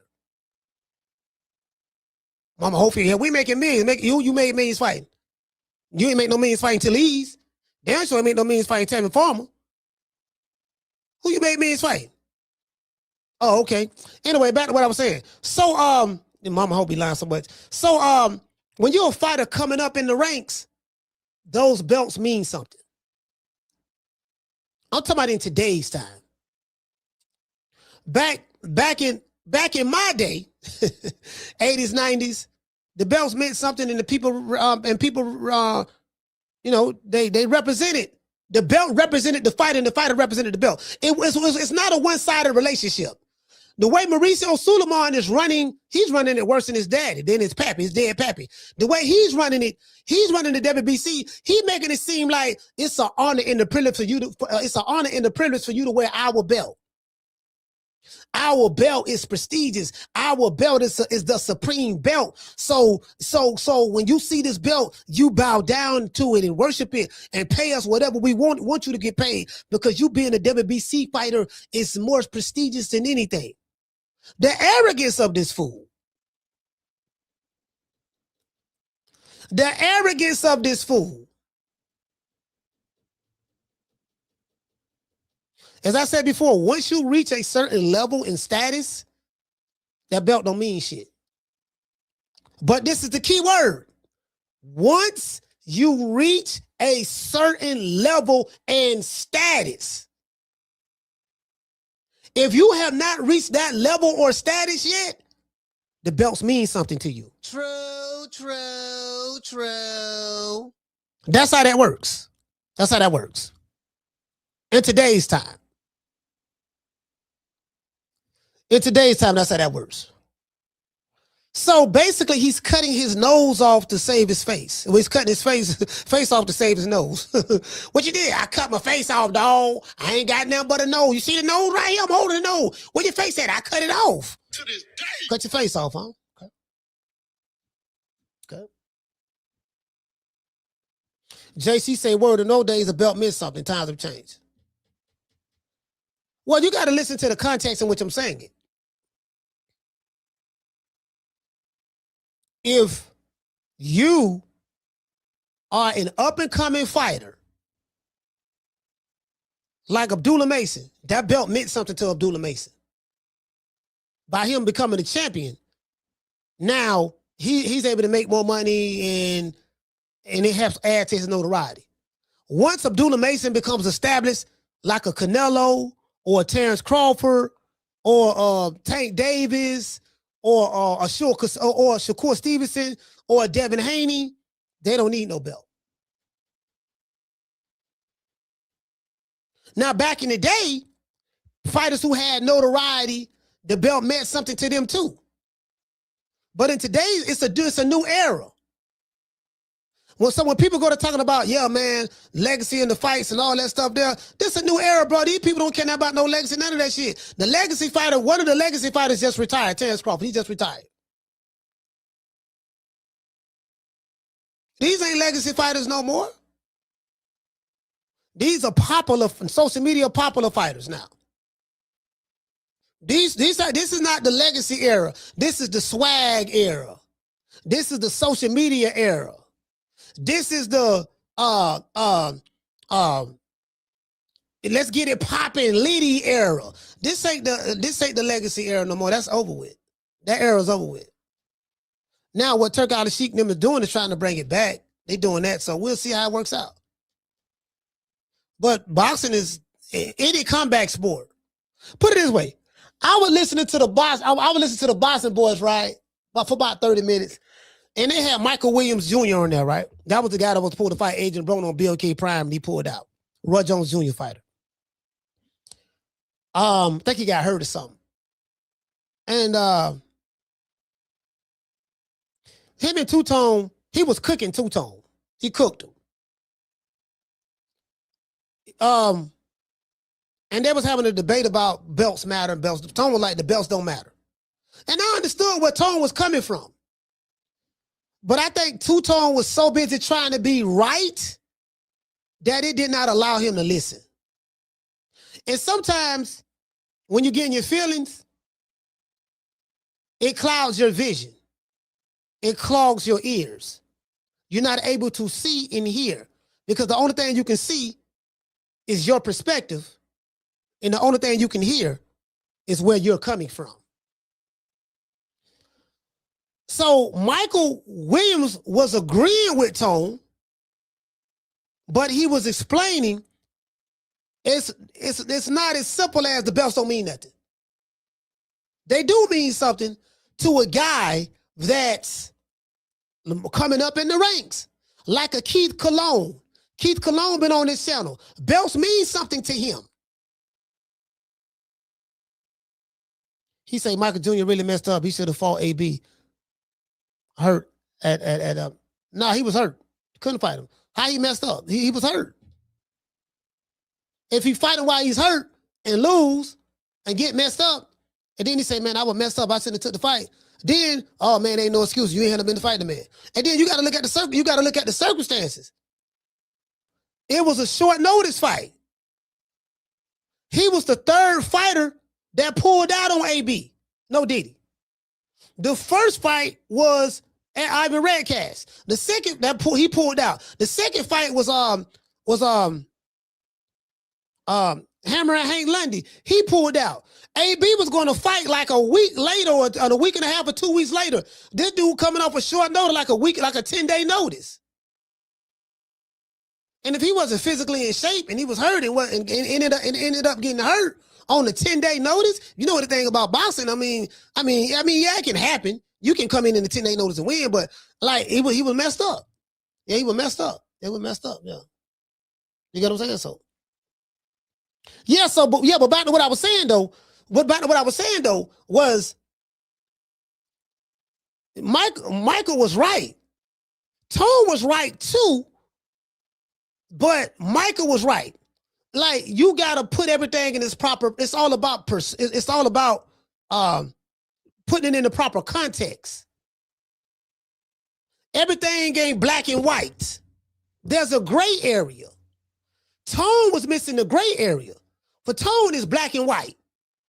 See, that's what the casuals don't understand. Talk about the casual boxing fans. Casual boxing fans, everything is black and white. Boxing is not black and white. Boxing is gray. There's a gray area. Shout out to Pound for Pound. Shout out to Dr. Paul. There's a gray area in boxing. Boxing is never black and white. It's not as simple as that a lot of times. So, by him being a pro boxer, he was educating Tone on some things that he really didn't know nothing about. And he kind of like taught him. He kind of like took him to school a little bit. You get what I'm saying? And But he was right. The belts, they were talking about Ryan Garcia, this and that. Ryan Garcia, as I said before, if you build your profile up, you're able to make more money. Some people build their profiles up, get a belt, and it don't do nothing for them. Well, some people get a belt in boxing and it really don't do much for them. They make more money with a belt, but it really don't, their popularity don't take off. Then you got some people who are popular and don't have a belt, really don't need a belt, but they popular. They a star. Remember, Leonard Ellaby was calling Rolly Romero a star. He didn't even have a belt. Oscar De La Hoya was calling Ryan Garcia a star. He didn't even have a belt. Ryan Garcia haven't accomplished anything in boxing, but he's a star. He make more money than a few fighters who have accomplished stuff in boxing. Why? Because he built this following. He got social media fame. Ryan Garcia is a boxer turned influencer. So his following comes from influencer. Again, Ryan Garcia fans are teenage girls for the most part. He got teenagers, 15, 16-year-old. Ain't no grown men a fan of Ryan Garcia. I don't know too many grown men a fan of.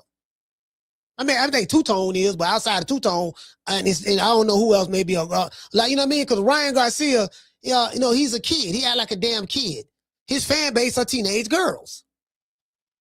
I don't know no man that I know walk around in the streets. I don't know nobody talking about some of their fans of Ryan Garcia. Not one.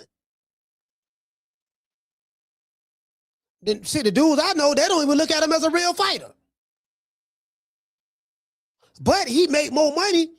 He'll make more money than Gary Russell, or he'll make more money than what the dude that just beat Super Matias? The dude that Josh Kelly or Super Matias had a belt, or Gary Russell had a belt. Gary Antoine Russell with a belt still don't make more money than Ryan Garcia without a belt. So I get what Tone was talking about. The belts don't matter to someone like a Ryan Garcia. But you got to look at the context.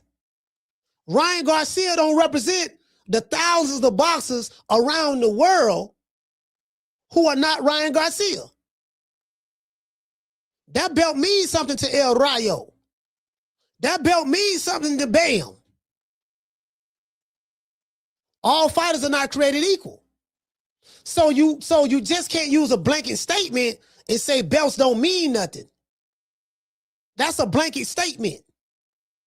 It don't mean nothing with the proper context with certain people. And that's what Michael Williams was talking about. And he was right. Michael Williams was right. I don't know the brother, but he was right though. He was right. Hold on. Somebody said, well, he said Eddie Buddy beat Matias. Oh. All right, let's go over here. Yeah, so he talking about paying a nigga $100,000 and I wasn't even fighting for you, defending your belt. All right, newly crowned IBF champ, junior middleweight Josh Kelly says that he's targeting the easy money fights. I get that. I ain't mad. But I took a look. To be honest, Ben's an easy money fight for me. I love that. Yeah, because see what they're trying to do. Boots didn't want to fight Mutalazev. He didn't want to fight him. Josh Kelly fought him and beat him. I did see some posts with some niggas from Philly were talking about something. Yeah, I told y'all. What you think Boots would have did to Matias? No, was it Matias? No. What you think Boots would have did? Oh, okay, no, hold on. This dude, my bad. Josh Kelly beat who he beat? Yeah, junior middleweight. Yeah, he beat junior middleweight. Josh Kelly beat Super Matias, if I'm not mistaken. IBF. Was that the IBF bet he took? Who that was that Josh Kelly beat? That was Bakram, right? Yeah, that was Bakram. Bakram had I'm thinking about the other dude. I'm thinking about the other UK, you know, all these UK fighters look alike. I'm thinking about the UK fighter that beat Super Matias at 140. My bad, I'm mixing the two up. Josh Kelly beat Bakram. This is another thing. If your fighter who you say is Godzilla is scared or afraid or for whatever the reason may be, did not fight the guy who people were saying was the boogeyman.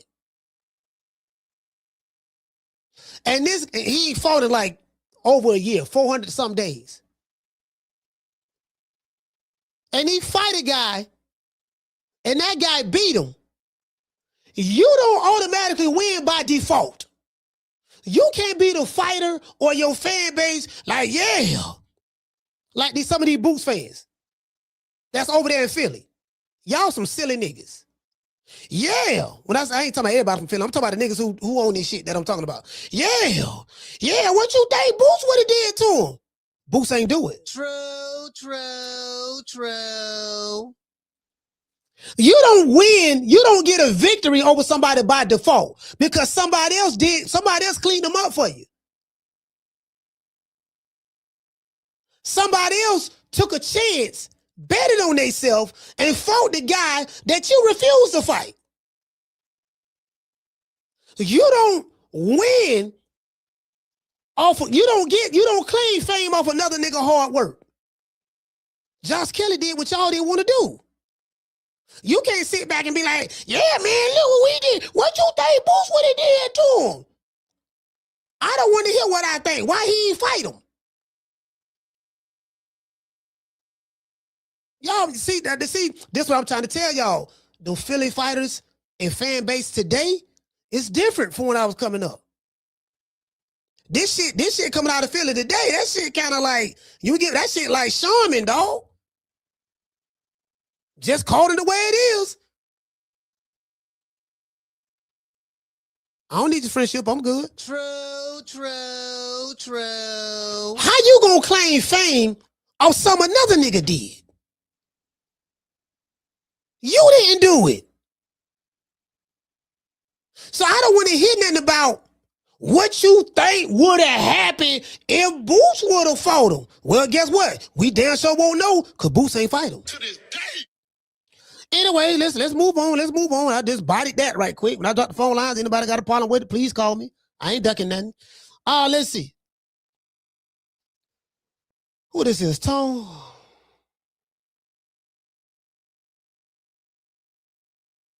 Okay, so Tone talking about they talking about stripping Shakur. Okay, who cares? All right, so this is Tone dissing Crawford on the low. I told y'all that Canelo was washed. How?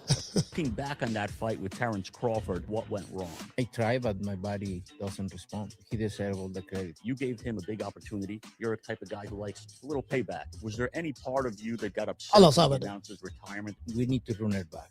Yep. Hold on. I told y'all that Canelo was washed. How? Looking back on that fight with Terrence Crawford, what went wrong? I try, but my body doesn't respond. Y'all see this right here? Was washed. How? Y'all look at this here. This was my favorite punch in this fight by Bud. I said, this nigga from Omaha, bad motherfucker. That's when I knew this nigga was on some other shit. Looking back. Y'all look at this here. Bud fighting Canelo in the pocket. He right there. He looking at him. I got this motherfucker. He see everything coming like Neo in the Matrix. Canelo threw that right hand. Bud gave him an angle in the pocket, slipped it. When he slipped the punch, when Bud slipped the punch, Bud pinned his arm to his waist so he couldn't come back and play defense and came back with that left hook. This was, I'm like, this nigga, they say he ain't fought nobody. No, he just make him look like nobody. In that fight with Terrence Crawford, what went wrong? Y'all see that right there? Now, hold on. Y'all see that right there? What went Canelo threw the right hand. Bud parried the shot. wrong? Slipped it. Canelo looking at Bud. That's Black Freezer right there. Look what Black Freezer do. Nah, pussy ass nigga. Hop, finna pin that on right there. You ain't finna come back and block this. You get come back to the left, come back with the right uppercut. Hack up, come back with another left. Hack up. Yeah, come back with a roll. No. Come here, boy. Come here. No. Now told Canelo was washed. Yeah, Bud washed him. Yeah, Black Freezer watched him. He wasn't watched till Bud fought him. Listen, ain't no fighter watched, and ain't no fighter watched until they fight Bud. When they fight Bud, they become washed. Sean Porter wasn't wise when he fought Bud. Before he fought Bud, oh man, Sean Porter gave Errol a tough fight. Errol Spence showed up at the fight. A few dudes from Dallas showed up at the fight. Few PBC operatives showed up at the fight. Bud stopped Sean Porter. He did something ain't nobody else did to him. He stopped him. Before the fight, he finna give Bud the business. After the fight, oh man, you know what, man? Sean Porter had 1 foot in, 1 foot out. He was washed. Before the Spence fight, oh man, Errol Spence breaking ribs in the eyes. He the eye collector. Bud ain't fought nobody. He said Errol Spence, he too big, too strong. He gonna break ribs in the eyes. Listen, when Bud finished with him, oh man, Errol Spence, that wasn't the same. He was a clone. He was eating edibles. Oh man, his baby mama gave him something in the back of the locker room that made him sleepy.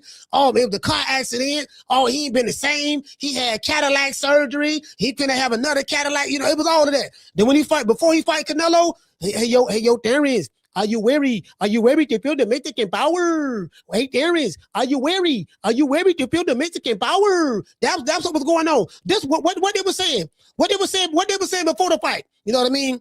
You know, keep Canelo's name out of your mouth, Terrence Crawford, because he's levels above you. And because he's levels above you. You know what I mean? And there's levels to this. And he's levels above you. Remember that? After the fight, oh man, Canelo was washed and old, dog. But he was 3 years younger than Crawford. Crawford was the one that was coming off with shoulder surgery. He old, 38 years old, coming off with shoulder surgery. Yeah, dog, but yeah, I understand, dog, but still, you get what I'm saying? So they always, when they run into Black Freezer, that's when they are washed. True. When they run into Black Freezer, they are only washed till when they run into Black Freezer. It's something about fighting Black Freezer that dudes become washed. Then they start, what Tone is saying. Shout out to Two Tone. This is how they take away from a fighter who they don't like. Yeah, dog, I don't like that nigga, dog. You know what? What? Canelo was washed. That's the explanation. He ain't really do nothing. I don't really like the nigga, him or his trainer, but he was washed. That's what happened. Yeah, that's how it be, dog. I feel his pain. I feel it. Him a big opportunity. You're a guy who likes a little payback. Was there any part of you that got upset when he announced his retirement? We need to run it back. Yep. Canelo. He said we need to run it back. We need to run it back. Why? Ain't nothing gonna happen. You ain't gonna do nothing. Get your ass whooped again. That's all gonna happen. Matter of fact, you might get stopped this time. But Black Freezer ain't coming back. Black Freezer, when he signed that contract to fight Canelo, he said there was no rematch clause. That one was in the contract. They had it set up to where there was a foregone conclusion that Canelo was gonna beat Crawford. Well, when Canelo beat you, we ain't gonna let you get no get back. So you can't get no rematch. Crawford said that. He told me that in the interview. When I look at my interview I did with him, I got a timestamp. He said, no, it ain't no rematch clause in the contract. Winner takes all.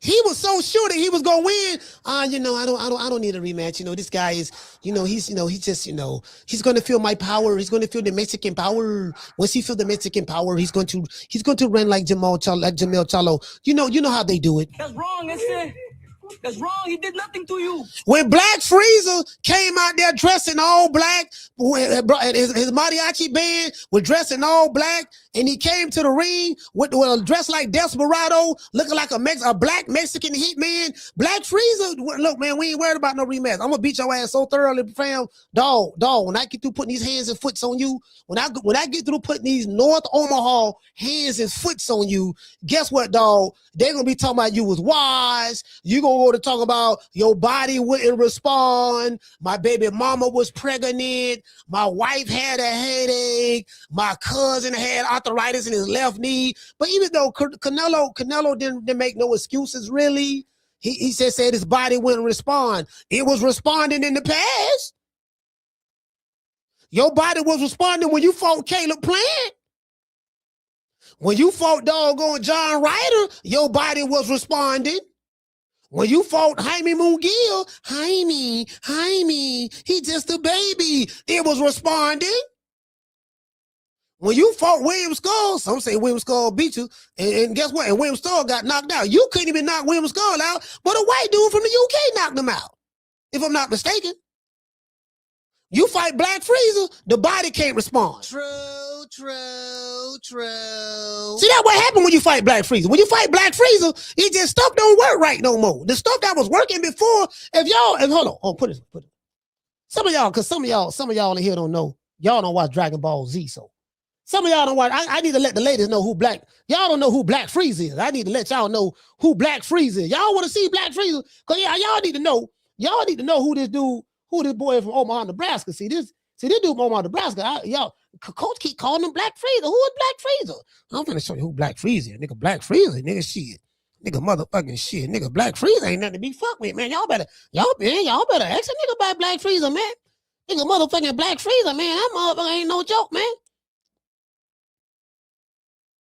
Yeah, this motherfucker right here, man. Like, shit, this motherfucker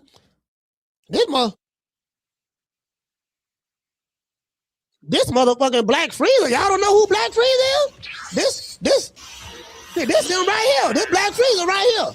Y'all more flying through the sky coming towards Canelo. What the fuck, nigga? Goku and Vegeta. He finna fight both of these niggas. Yeah, nigga, what's that? This Black. Yeah, he gonna transform? He transforming right now. He transforming right now. You can see that he transforming. Black Freezer is transforming right now. This Crawford. Goddamn, he transforming. There you go. Crawford, what you doing, boy? Boy, what is you doing? What is you doing? Is this what this nigga doing? Omaha, North Omaha. What is that? What the hell? What's all that light? What is this? What goddamn? What you doing, boy? What is this? Yeah, but see, Black Freezer, that's what happened, dog. That's what happened, Black. That's what September the 13th, 2025. Up there, listen, September the 13th, for y'all you don't know, September the 13th, 2025, there was a black man by the name of Terrence Bud Crawford, and he fought, they say, that's what his fans say. I don't agree with it, but he fought the guy that's supposed to be the baddest Mexican in the history of Mexican boxing, and he came from North Omaha, Nebraska. And El Chapo was there. El Chapo was there. His cousins, the Mexican cartel, they was there, and there was dude from Omaha, Nebraska. He just came by himself, but just him and his team. And when just him and his team, his family, his friends came to Omaha, and they was outnumbered. It was a bunch of goddamn desperados. It was a bunch of doggone El Chapos that was there. Over 70,000 El Chapos that was there, right? And Black Freezers there went to work. True. Black Freezers there went to work, man. Black Freezers there went to work, man. I'm like, goddamn, you know. I mean, it is what it is. I know shit. I feel his pain. I do. I feel his pain. I know what it is. He said he wants some get back. Canelo say he wants some get back. I'm like, man, you better leave that nigga alone, man.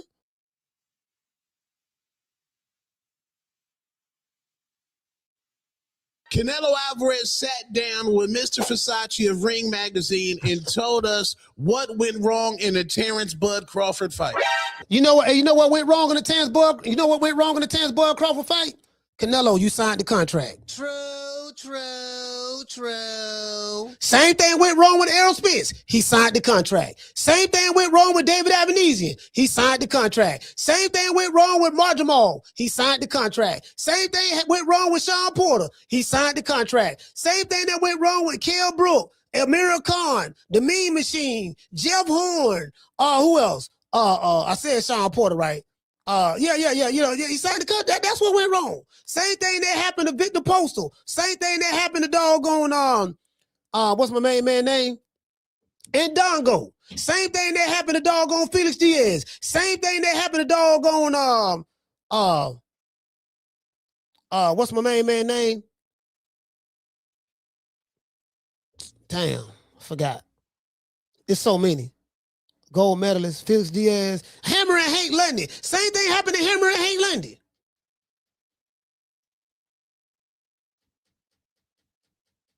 You signed the contract. That's what went wrong. You signed the contract. That's it. That's all. That's what went wrong. That's what went wrong. That's what went wrong.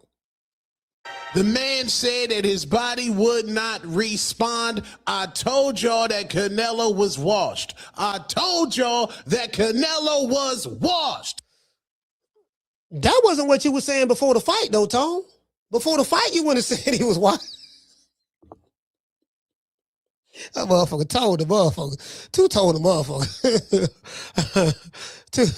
Two told the motherfucker. Nigga be washed. Nigga be washed. Nigga be, when you won't get the outcome you're looking for, a nigga be washed. Shout out to Two Tone. Deebo Devin Haney say right here. He say, me and Shakur is the next biggest fight in boxing. I want him and Keyshawn. Little bro, then big bro.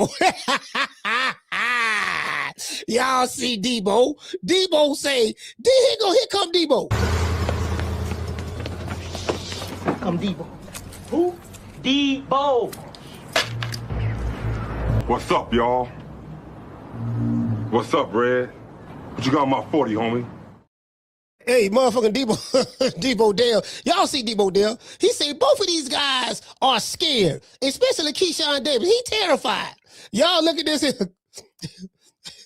Boy, they got Deebo Dale. Hold on. This guy say, glad you did it, that little bro shit, when Shakur tried to run that shit on you. He thought he was going to keep you like Keyshawn. And that never going to fight me. This guy say he felt you. He said he felt you. He said he felt you could beat him. You know what I mean? So I see what you're saying, because this guy said he felt you might. He said you felt you might could beat him, so he tried to sun you. Yeah, you using improper English, fam. Respect your approach to the game. We'll fight anybody. Shout out to Kiki, the lovely Kiki, beautiful and talented. He say, let's go.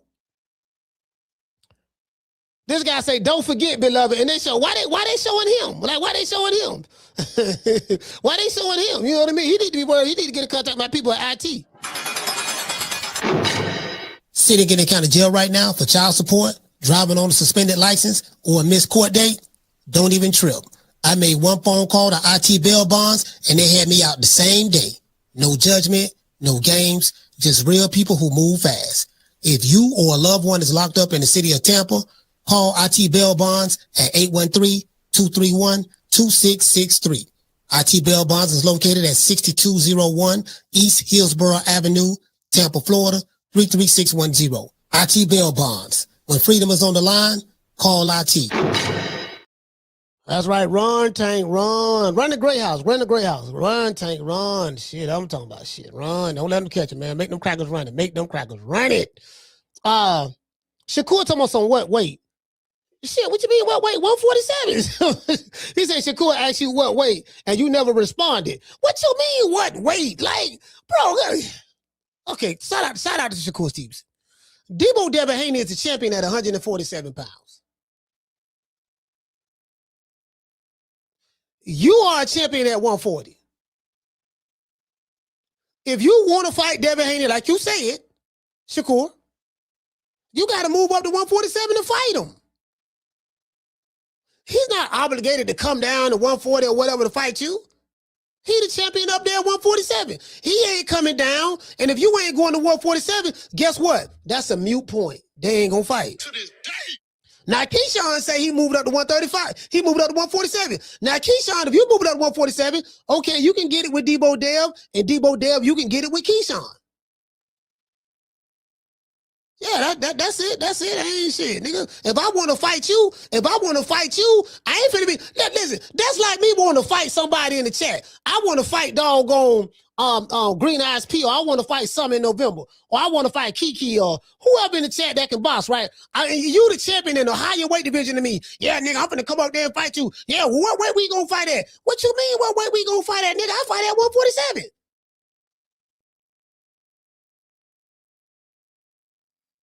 Keyshawn said he wanted to fight Dev right after the fight. He want Devin Haney next. Now he's saying he want to fight Crocker. I ain't mad at that fight. But if I'm Crocker, why would you do Keyshawn Davis a favor? I mean, Crocker gonna get beat by Keyshawn. Keyshawn gonna beat his ass. So if you Crocker, why would you do him a favor? Well, I don't photo Crocker don't photo. I think he beat Super Dad Matthias. What did Crocker beat Super Dad Matthias, right? Who that was that beat Matthias? Was that Crocker? I think that was Crocker. I'm not sure. Yeah, motherfucking Black Free. See this Black. See this Black. See, me tell y'all something, man. See when y'all see when y'all see Black Freezer, goddamn. When y'all see Black Freezer, you got to clear it, dog. Like this dude right here ain't nothing to play with. He from Omaha, Nebraska. I met him in Omaha. Yeah, I met him in Omaha. I'm like, yeah, that dude there, he had some kind of glow, like some shit. Like what that glow is? It's like a glow, right? Shit was shining and shit. You know what I mean? I ain't seen nothing but darkness, triple darkness. It was just black. I'm like, it was triple. I can't see nothing. And I'm like, I saw fire coming from the eyes. I saw fiery eyes, and I saw this like this light. I don't know. It was this aura I saw, and it was the nigga was glowing, and I'm like, damn, what the fuck is this? And what's this glow? And he came, and you know what I mean? You know, to this day, it be like that. That Black Freezer, man. Y'all gotta leave Black Freezer alone, man. You better find somebody else to play with, man. Nigga retired. Y'all won't get back. 42 have tried, 42 have failed. Anyways, now you got you got smoke there. Like Shakur, there's a lot of fights for Shakur can fight. Let's go right here. Shakur can fight he can fight Gary Antoine Russell. I don't know why Gary Antoine Russell will move up to 147. If everybody's moved up to 147, Gary Antoine Russell need to be going there. Richard the Hitchens said he going to 147. Tia Female say she going to 147. If Gary Antoine Russell, you 5 foot 10 inches tall, you should go to 147. You been at 140 forever. Oh, everybody ducking me. Or don't nobody want to duck me. Don't nobody want to fight me. Okay, well go where they at then. They at 147. You need to go to 147. You ain't doing nothing but being on the PBC Island. You over there on the PBC Island. It's shaking like booty meat over there. They been using Floyd Mayweather money to pay for y'all fights. Like, okay, Al used to get money from the networks. Can't get money from the networks anymore.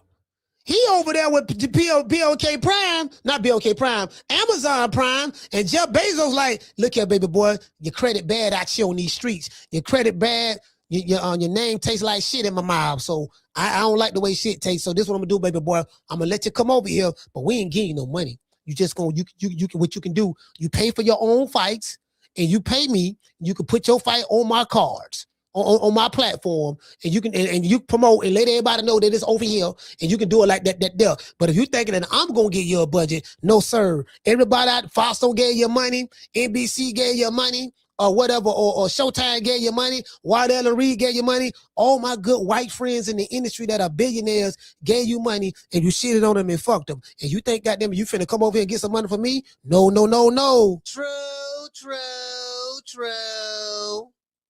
You better use that money you stole from Floyd.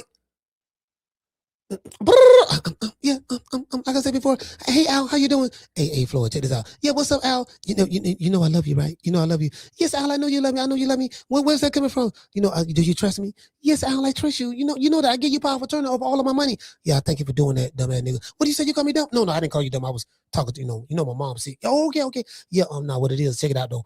Listen, you know, we got 300 fighters over at the PBC. Yes, we do. We got a lot of fighters. Yeah, we got a lot of fighters. We got a lot of fighters, and we got a lot of fighters over at the PBC. So what we gonna do, right? Check this out, Floyd. We gonna pull a Machiavelli, right? We gonna pull a Machiavelli on the game. We gonna take some of our money, and we gonna put it in this fight and put it in that fight. We gonna flip it, make it do an Arabian, make it do a somersault, a flip, a backflip. We gonna flip it. You know what I'm saying? And then I'm gonna do it like that there. And then guess what? You know, that's a smart investment right there. We got some junk junk bonds. We got some of that money in. We'll put some of that money in some junk bonds, dog. You're going to make about $300 million a month. $300 million a month? Oh, yeah. I got some money invested in real estate, too. Like, we got some skyscrapers in New York that we bought. We got another skyscraper that we got a down payment on in Dubai. We looking at another skyscraper in Saudi Arabia. Yeah, baby boy, you're going to be making about $300 million a month. Tell them that. True.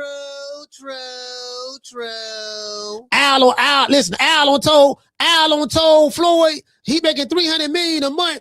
Al on told Floyd he making $300 million a month. Floyd done went on these people podcasts and said that same shit.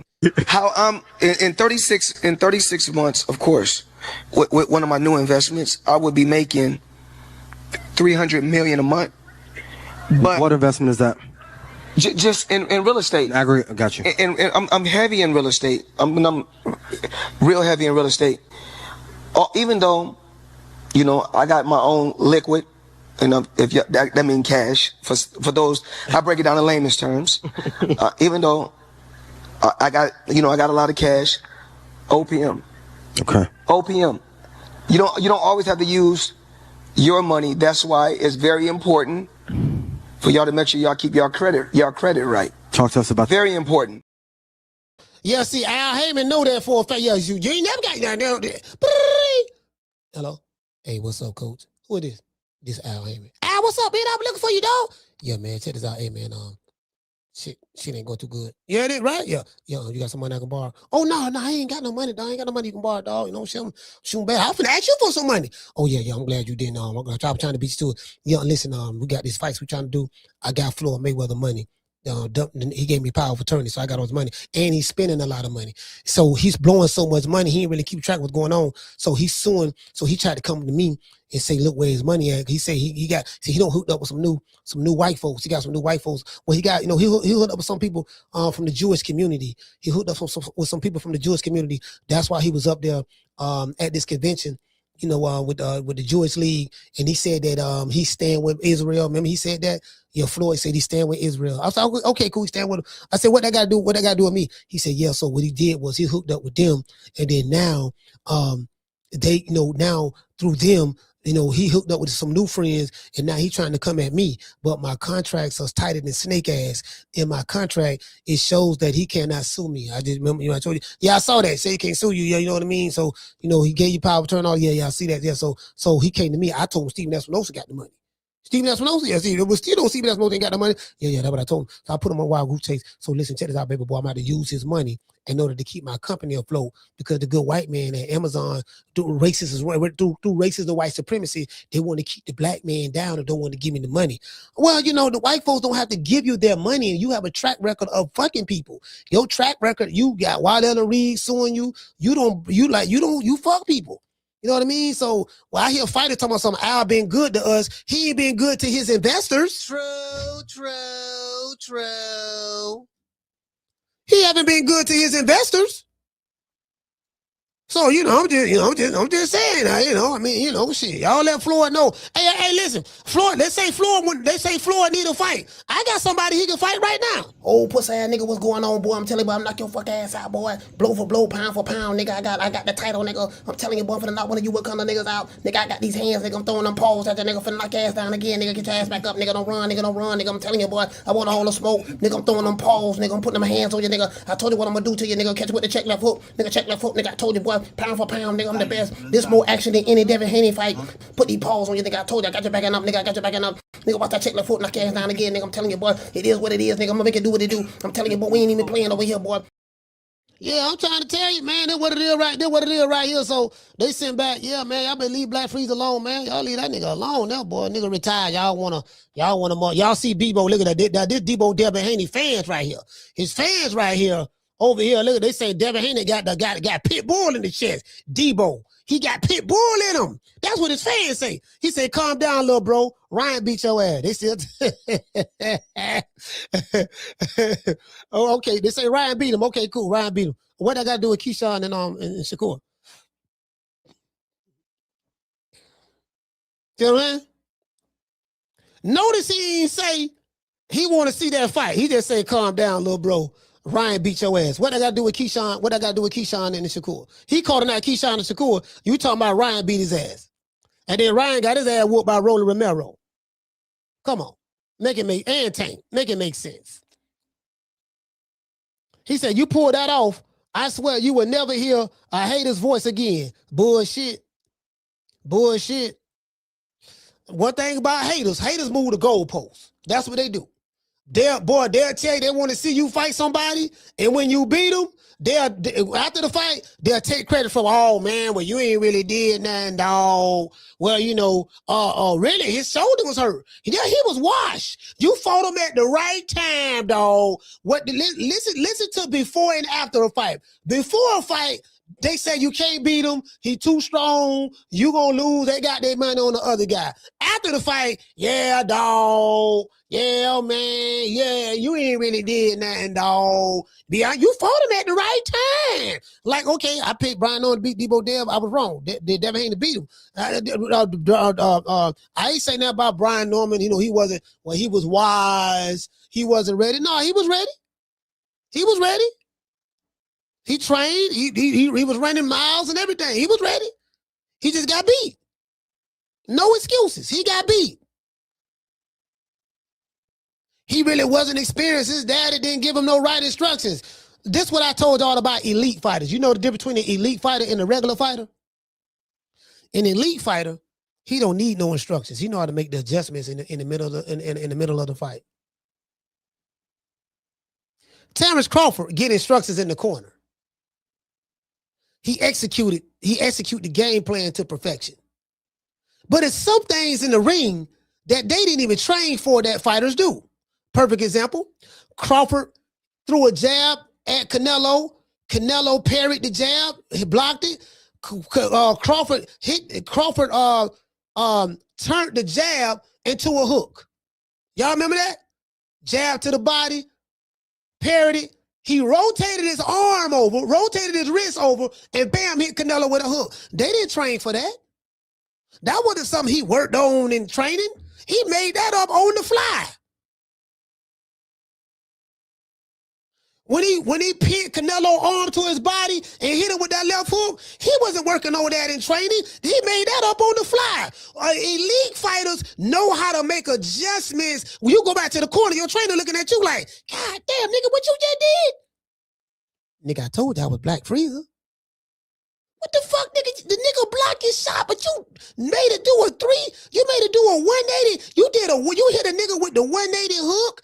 You went to the body, he blocked it, and you rolled it over and hit him with the hook. Then you did a stutter step with the jab. You faked like you was going to his body. When he went down, you came up and hit him in the head with the jab. Then he backed up and acted like he wanted to quit. What you were doing? Man, I asked him, he say, man, I don't know what I was just boxing. I just, there was some shit I just made up in there. Nigga making shit up on the fly on this nigga, man. That's what elite fighters do. Elite fighters make other good fighters look ordinary. You can't teach that. Listen, ain't no Bo-Mag, ain't no Coach Red, ain't no Bernie, no Saul. You can't teach that. That's some shit he got naturally. Remember when I interviewed Timothy Bradley, what Tim Bradley said? Man, when I sparred Crawford in 2011, he was just sitting on the shelf at the time. I was sending sparring partners home left and right. I was getting ready to fight Devin Alexander. I was beating sparring partners' ass. Tim Bradley had a 12-pack back then. He wasn't no power puncher, but he said Crawford came down. He ain't have no water. He ain't have no trainer in his corner telling him what adjustments he need to make in order to beat me in the ring. I sparred this man. He said this man was making up shit on the fly. He said the man was whooping my ass, dog. And every time I raised my level up in sparring, he raised his level up. So he whooped my ass that day. I kept him in camp for about 3 days. The next day we came back. I remembered because they videoed it. He said, I watched everything he was doing. I said, I got something for him the next day. He went back the next day, thinking he was going to see that same Crawford. He said Crawford became a totally different fighter. He said the shit he did to me the day before, he totally switched it up the next day. And guess what? He didn't have no trainer in his corner. He didn't have no recording of the sparring footage. Tim Bradley had to record on the sparring footage the day before. He didn't have none of that. He said the man came out the next day, he was a total different fighter. You can't teach that. That's God-given ability. That shit come from God right there. Ain't but a handful of fighters can do that. Usyk is one. Crawford and Usyk is the ones that I know. And I want to say maybe Bam in a new way. Oh, Shakur Keyshawn, I forgot. Shakur Keyshawn too. Part of those guys. But definitely Crawford. Definitely, put it this way, most definitely Crawford. I don't even want to say those guys I just mentioned. Forget all those guys. Crawford, I know, definitely Crawford. And oh yeah, and Bam be doing that shit too. A lot of y'all don't know about Bam because he fight at a smaller weight division. Bam be doing that shit too though. Bam a bad motherfucker. I advise y'all to look up Bam Rodriguez. That's a bad motherfucker. That's a bad little Mexican right there. Right? I fuck with Bam. Yeah, you can't teach that. Like y'all see how lost Brian Norman Jr. was in there? You ain't never seen a fight where Crawford was lost because he understands they may give me instructions in the corner, but in the fight, that fighter, you got to make adjustments right there on the fly. What if the instructions they gave you, that fighter come out and he do something totally different, and he adjusts to what they trying to do, what they told you to do? You got to make the adjustment yourself on the fly in the ring. That's what was throwing Canelo off. Because you dealing with a thinking man. This ain't no regular nigga right here. Crawford this ain't no regular dude. Devin Haney don't have that. He don't have that neither. Not knocking Dev. How do I know? We saw the Ryan Garcia fight. Now, Devin Haney did win most of the rounds in the fight. He did win most of the rounds. He did that. He won like maybe about 8 rounds. He won by 8 rounds. But he lost the first round and then he got dropped twice. He got dropped 2 or 3 times after that first round. So that's how he lost the fight. But and Devin Haney did make adjustments, but then he kept getting knocked down with the left hook. See, if that was Crawford, he don't get hit with that left hook no more. If that was Crawford, he don't get hit. You ain't gonna hit me with that punch no more. I promise you that. If you drop me this round right here, I can promise you won't drop me no other rounds. As a matter of fact, I'm gonna drop your ass. Ain't too many, like you don't find too many fighters like that, bro. You don't find too many fighters like that. It's hard to whoop. It's hard to beat a guy like that. Ray Leonard was one. Ray Leonard was like that. Hagler was like that. This guy said he liked to hear this. Y'all check this out. Hold on. This is funny. What's up, Smoke? What's up, Smoke? Nah. What you got on my drink? Nah.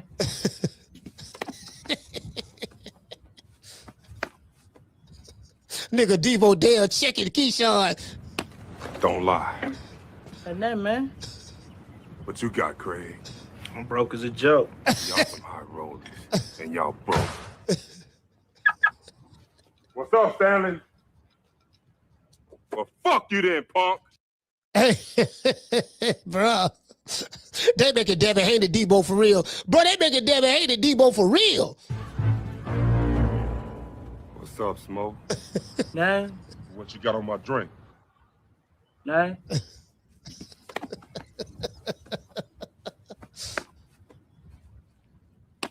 Don't lie. And that, man. What you got, Craig? I'm broke as a joke. Y'all some high rollers, and y'all broke. What's up, Stanley? Well, fuck you then, punk. Hey, he say, y'all some high rollers, and y'all broke. Them niggas were broke for real. They wasn't no high rollers. Hey, like I said before, hold on. Here you go, right. Here you go. Hey, hold on. I'm finna drop the phone line. Here you go right here. Here you go right here. Hold on. What floor is that? What floor? Like I said before, we believe in working smarter, not harder. Here you go. Let me see. Oh, this shit right here, boy. This boy, listen. Boy, this right here, let's shut down Black Freedom. We don't sell Black Freedom. Boy, this right here, boy, let me tell y'all something. This right here, hey, shout out to the lovely Tila, man. Hey, man, Tila, hey, man, I met Tila at the parade at Omaha, man. That's a beautiful woman, too, man. She beautiful. Here you go right here. Check it out. Steven Espinosa got your money, Floyd. I'm out. Where's my money? Steven Espinosa got your money, Floyd. I know I can't sue you, but where's my $340 million, Al? Hey, Steven Espinosa, you gotta go look at him. He got it, dog. I'm telling you, dog. You know me, dog. He got it, dog. No, man, my Jewish friends told me, Al, that you put together a scheme, to beat out of my money. See, you gonna let the white man get between us. They're not white. They're Jews. Look, man, white Jew, same thing. Listen, no, it's not the same thing. Well, listen, nigga, what their skin complexion is. Yeah, their skin is okay. Then shut up, then. All right. Anyway, listen, Steven Espinosa. Showtime got the money. All right. It is what it is. All right. Don't come back over here no more. Just let them know they got the money. Al, I need my money. Al, I need my money. Listen, the office hours. Do you know my office hours? Yes, I know your office hours, Al, but I need my money. Al, I need my money. Wait. What's my office hours? You're coming over here at the wrong time. I told you what my office hours is. Al, I need my money. I need to talk to you right now about my royalties and how you keep your books. My office hours are from 9 to 5. Fuck your office hours. I need to talk to you right now, motherfucker. Yeah, I'm trying to tell you, boy. Lord have mercy. It is what it is, man. Phone lines open, man. 530-494-9636. I like the fact that Deebo Devin Haney is calling out Shakur Stevenson and Keyshawn Davis. I like that. And one thing I say about Dev ain't got no brothers. We gonna rock out 30 minutes and then we done. Dev ain't got no brothers. These niggas got brothers, cousins, sisters, aunties, all that stuff. He ain't got no brothers. So I want to see Keyshawn and Devin Haney. That'll be a great fight. Because Keyshawn got that dog in him. Keyshawn got that dog. And Deebo Dev can't afford, and Deebo Dev is a way Keyshawn is a way more better polished fighter than Ryan Garcia, and a way better polished fighter than my main man Brian Noma Jr. Man, shout out to him. So yeah, I think that'll be a great fight. I don't see Shakur and Devin fighting each other because Shakur's not going to move up to 147, and Deebo Dev ain't coming down to 140. So we know that's not going to happen. So at 140, I can probably see Shakur Stevenson fighting, let's see, we got that. I can see Shakur fighting, he need to fight them other dude, Gary Antoine Russell there. See, y'all don't understand. See, Al Heyman got now, allegedly, I gotta say allegedly for obvious reasons. Al Heyman got his contract tight when it comes to his fighters. Look at section F. Hold on.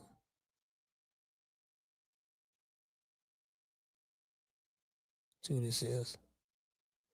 Carla, what's your name? Where you calling from? All right, hold on. Shout out to Raymond from Illinois. Talk to me. Yeah, man. I want to see Shakur fight Conor Ben next, man, because he made a good point against Conor Ben. He's like, I want to fight you next, and I want that same rehydration clause you put on Eubanks Jr. because you can't complain about no hydration clause and shit when you did that to another nigga. So I want to see him go and beat up Conor Ben real quick. Okay, he said he want a high rehydration clause. So what are they fighting at? What's the weight they fighting at? He said at 147. Okay, well if he gonna fight Conor Ben at 147, he can fight Devin Haney at 147. And that's the weird part about it. You feel me? Like it's a whole lot of weird shit going on in this boxing politics bullshit. Like Keyshawn, you did all this shit and put a mask on, walked up on Bill Haney like you was a YN and all this shit, and then well, he is a YN. what we doing? We next? And then you turn around and call out Louis Crocker, which I doubt he gonna get that fight because Eddie Hearn turned into another De La Hoya basically with the whole. I hate when these promoters hold these belts as a weapon, use these belts as a weapon to hold the fighters hostage. Like he told Devin Haney that he ain't gonna let him fight Louis Crocker unless he sign a multiple fight contract with him. You mean Keyshawn Davis? I think he gonna do this. No, he did. He told that to Devin Haney when Devin Haney tried to fight Louis Crocker a couple weeks ago. Yeah. And then, he did, but you got to look at it from Eddie Hearn position. He's right. See, from a promoter standpoint, he want to get multiple fights because he know these dudes you just want to use me, come over here, get my fighter because you got better skill set than my fighter, and my only leverage is I have a fighter that have a belt. So if you want to come over here and because you got something, because I got something that you want, so I'm doing you a favor. Now I get what you're saying. Like this ain't. But the business of boxing, if you're a promoter, you're gonna want the same thing. You ain't gonna, it's gonna be a one-off. You beat my fighter, then we ain't got nothing. No, I get what Eddie Hearn talking about. How bad do you want it? See, and that's the thing. When you do stuff like that, he probably could have got that if he would have kept that relationship, more on a mutual standpoint, because they were kind of back and forth about the tickets and shit. And I agree when motherfuckers were like, man, that's some entitled shit when Devin Haney would talk about, oh man, he ain't give me no ticket for the fight. I was one of those people agreeing with, Eddie Hearn, like, no, nigga, I don't got to get shit. He don't. That's how it is. But at the same time, that shit came back and bit you in the ass. People don't understand this business, and that's a part of networking. Yeah. Like, and my friend told me that, like, he like, man, look, it ain't about what you know all the time. It's about who you know and how you treat them. Mm-hmm. He said you gotta treat everybody first because you never know when you're gonna need them. Yeah. And that's some real shit. So now that shit came and bit him in his ass. And I want to see them all mix it up though, man. Like, and did you see that interview with Bud and Crowder and Chet and I saw it. What's his name? Crowder or some shit? Yeah, I saw it. Yeah, I saw that shit coming viral. He kind of checked him. But that's my call, coach. All right, salute, fam. Yeah, he did right. I mean, it is what it is. I mean, shit, if I'm a promoter now, nigga, you want to fight me? Like, you want to fight me? I need a multi-fight deal. I'm not going to do you no favors. When you fought George Kambosos and you wanted to fight for Undisputed, you made the sacrifices that you needed to make in order to fight him. So if you want to fight Eddie Hearn's fighter, make those same sacrifices you made before. If you don't want to do that, then move on. The haters don't want to do that. If that's the case, that's fine. The haters are not wrong for moving the way they want to move. And Eddie Hearn is not wrong for moving the way he want to move.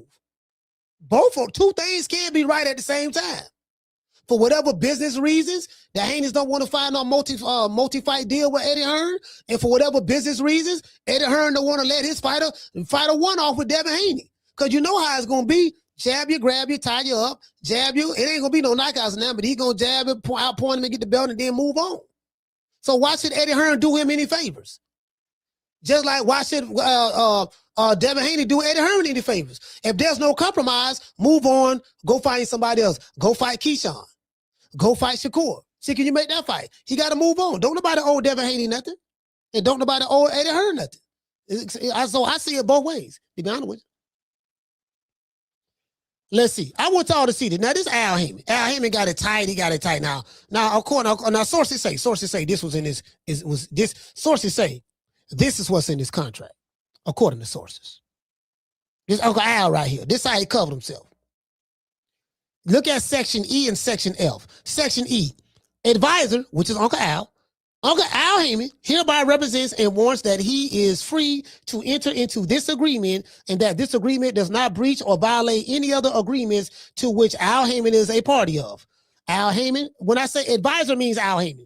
And Al Heyman hereby expressly agrees to indemnify and hold Floyd Mayweather, which is the athlete, harmless against any damages, liabilities, costs, or expenses, including legal fees incurred by or threatened against athlete, which is Floyd Mayweather, as a result of breach of these representations and warranties. So basically he's saying that if I was to get into any other agreement with anyone else and let's say I was to me doing an agreement with someone that's not a breach of contract between me and you, and whatever I go through in my other deals with anyone else, you will not be the blame. You are harmless in this situation.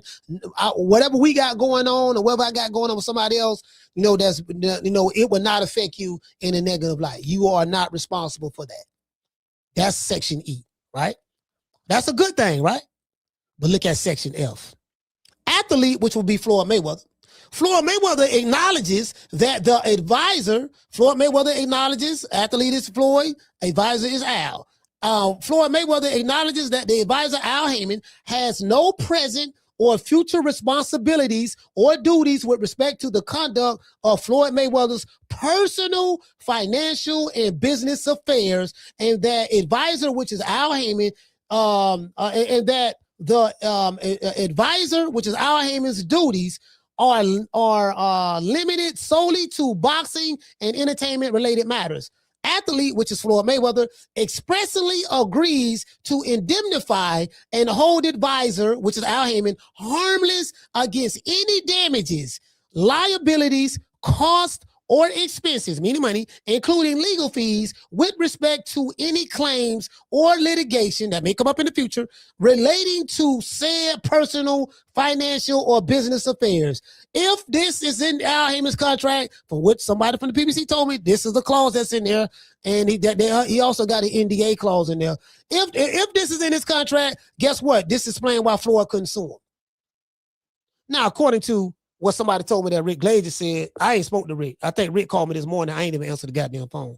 You know what I mean? But Rick Glazer is saying, according to what he's saying, and then Rick be lying so much. He don't lie a lot, but he say things that a lot of shit he say be true. Put it this way. A lot of shit that Rick Glazer say do be true, but he be jumping out the window a little bit. And it's kind of hard to take what he say with a grain of salt because, he speaks from a position of he hate Al Heyman. So it's kind of hard to take a position from someone when they are so emotionally invested in disliking the individual. So, when you are so emotionally invested in disliking the individual, you show me that you don't have any, there is no objectivity when it comes to Al. Because Al Heyman made you mad and pissed you off years ago. And Rick Glazer has admitted that. What did I say about Rick? He admitted it. He said he mad at Al about some shit that happened about 20, 25 years ago. He's still mad at that man. And Rick Glazer admitted on this show that he is a narcissist, which that's obvious. So he admitted that he was a narcissist. And so, you know how narcissists are. What is Rick? What is Mama Holyfield? What is Floyd Mayweather? Narcissists are all the same. They all act the same way. They are entitled. They always right. They're never wrong. You can't tell them nothing. So the thing is I always take with a grain of salt. Like I let a person talk and I just listen to them. And then I do my own research. That's what y'all don't know. I do my own research on a lot of shit. All right. So, but according to him, Floyd Mayweather and Al Heyman settled out of court prior to filing a lawsuit against Stephen Espinosa. I have no way of confirming that. That ain't what I'm hearing. I'm hearing something totally different. I'm hearing that Floyd couldn't sue Al because of how Al contract is structured. I'm hearing that Floyd gave Al Heyman power of attorney over his money. Meaning when he got paid, Showtime wired the money into accounts that Al Heyman controlled because Al Heyman and Floyd are supposed to be together.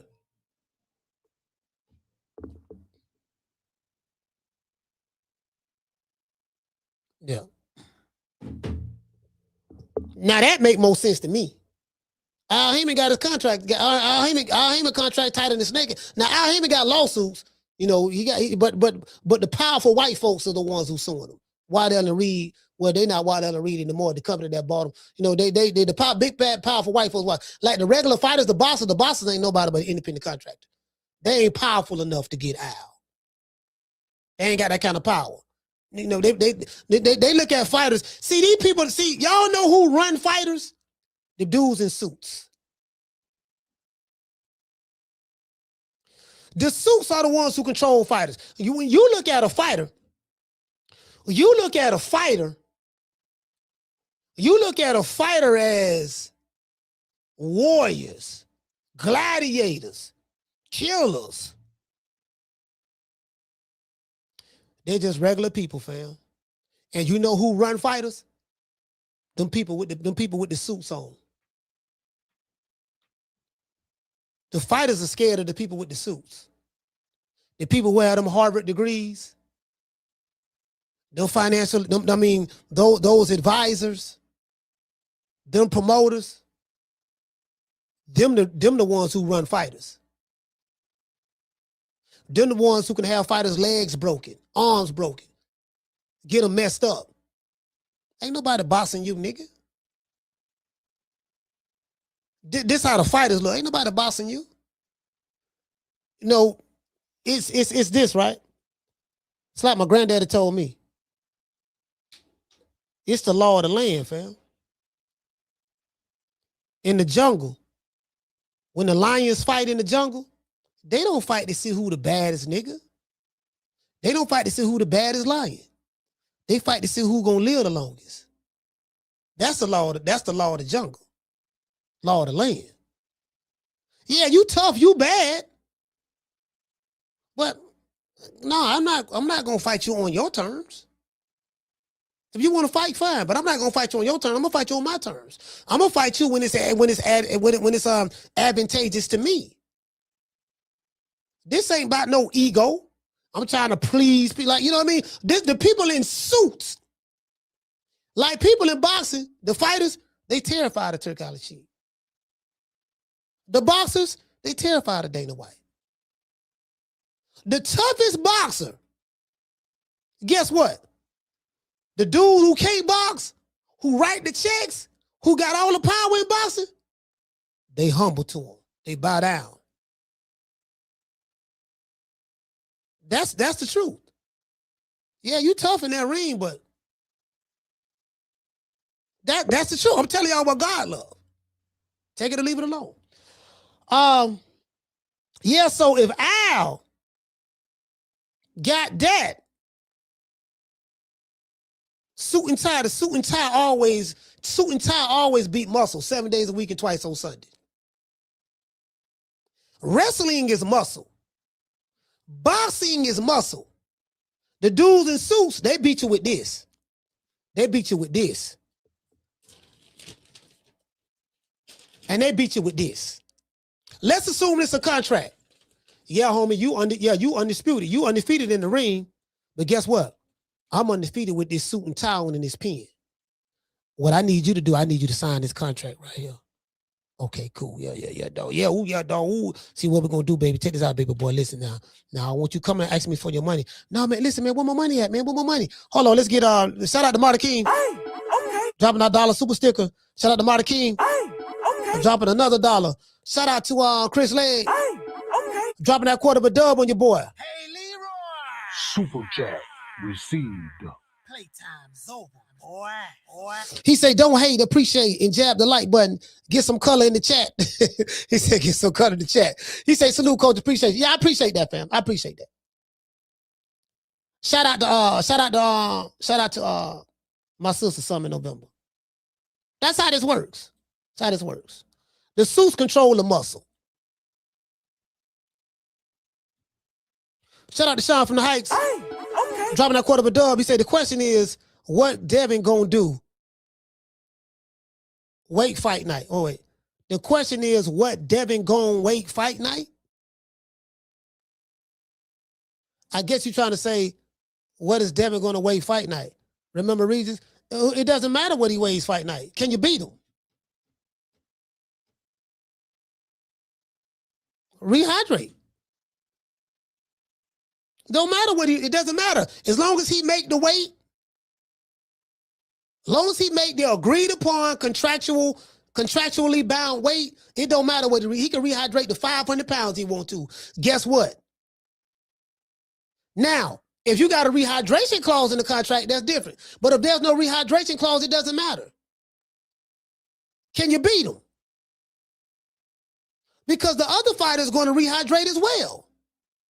Regis Prograis weighed 100, and I think they say he weighed like 157 pounds when he fought Devin Haney. He rehydrated 17 pounds. They say Devin Haney rehydrated 25 pounds. So the night of the fight, Devin Haney was weighed 8 pounds more than Regis Prograis. That's it. 8 pounds. And guess what? Oh, man, Devin weighed too much. He was a weight bully. Okay, but Regis Prograis signed the contract to fight him. Ain't nobody made Regis Prograis sign that contract. He chose to sign that contract. And before the fight, Regis Prograis said he was going to beat Devin Haney. He called him a suburban kid and a homeschool kid, and he was going to beat him. That's what he said. He didn't say, man, I can't beat Devin Haney because he going to rehydrate. I ain't going to beat Devin Haney because he going to do this. He ain't say none of that. Listen to what he said prior to the fight and listen to what he said after the fight. Devin Haney ain't the first fighter that come in rehydrate big. He ain't the first one to do that. Canelo rehydrate big as well. Errol Spence rehydrate big as well. He ain't the only one. They say skills pay the bills, right? Are you skillful enough to beat them? I think Shakur Stevenson and Devin Haney ain't fighting. It ain't nothing into my mind telling me they gonna fight. Because Shakur staying at 140. He ain't going to 147. Now, if he go to 147 to fight Conor Benn, it's because from a skill standpoint, Conor Benn is not a skillful fighter. Conor Benn ain't really got no good boxing skills like that. Shakur gonna beat him. He gonna beat him easy. Conor Benn gonna rush in there and try to get wild and reckless, but he gonna be tripping over his feet, all that stuff there. Like like Conor Benn is not a great boxer. I like Conor Benn, but he ain't nothing great about him. What he do? What's special about him? Nothing. Nothing. It's gonna take a special fighter to beat Shakur Stevenson. And guess what? Conor Benn ain't special. He's just the son of a legend. That's it. Nothing more, nothing less. And this ain't no shade to Conor Benn. I like Conor Benn. But tell me something he do special. Shout out to Tila. Tila, what's going on? Now, he going to come in there and try to roughhouse Shakur. And then when he start getting touched up, he going to be hesitant to run in there. Do you notice when these fighters fight these guys who they say that's pillow fisted, you notice that they don't be breaking their neck to run up in there? The dude that's pillow fisted that can't knock you out. Do you notice that the fighters that they fight be scared to run up in there? Now, William Cepeda wasn't scared. He came up in there on Shakur.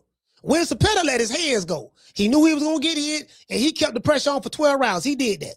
Shout out to William Cepeda. But outside of William Cepeda, guess what? They don't be doing that. Hey, shout out to Tila, the lovely Tila.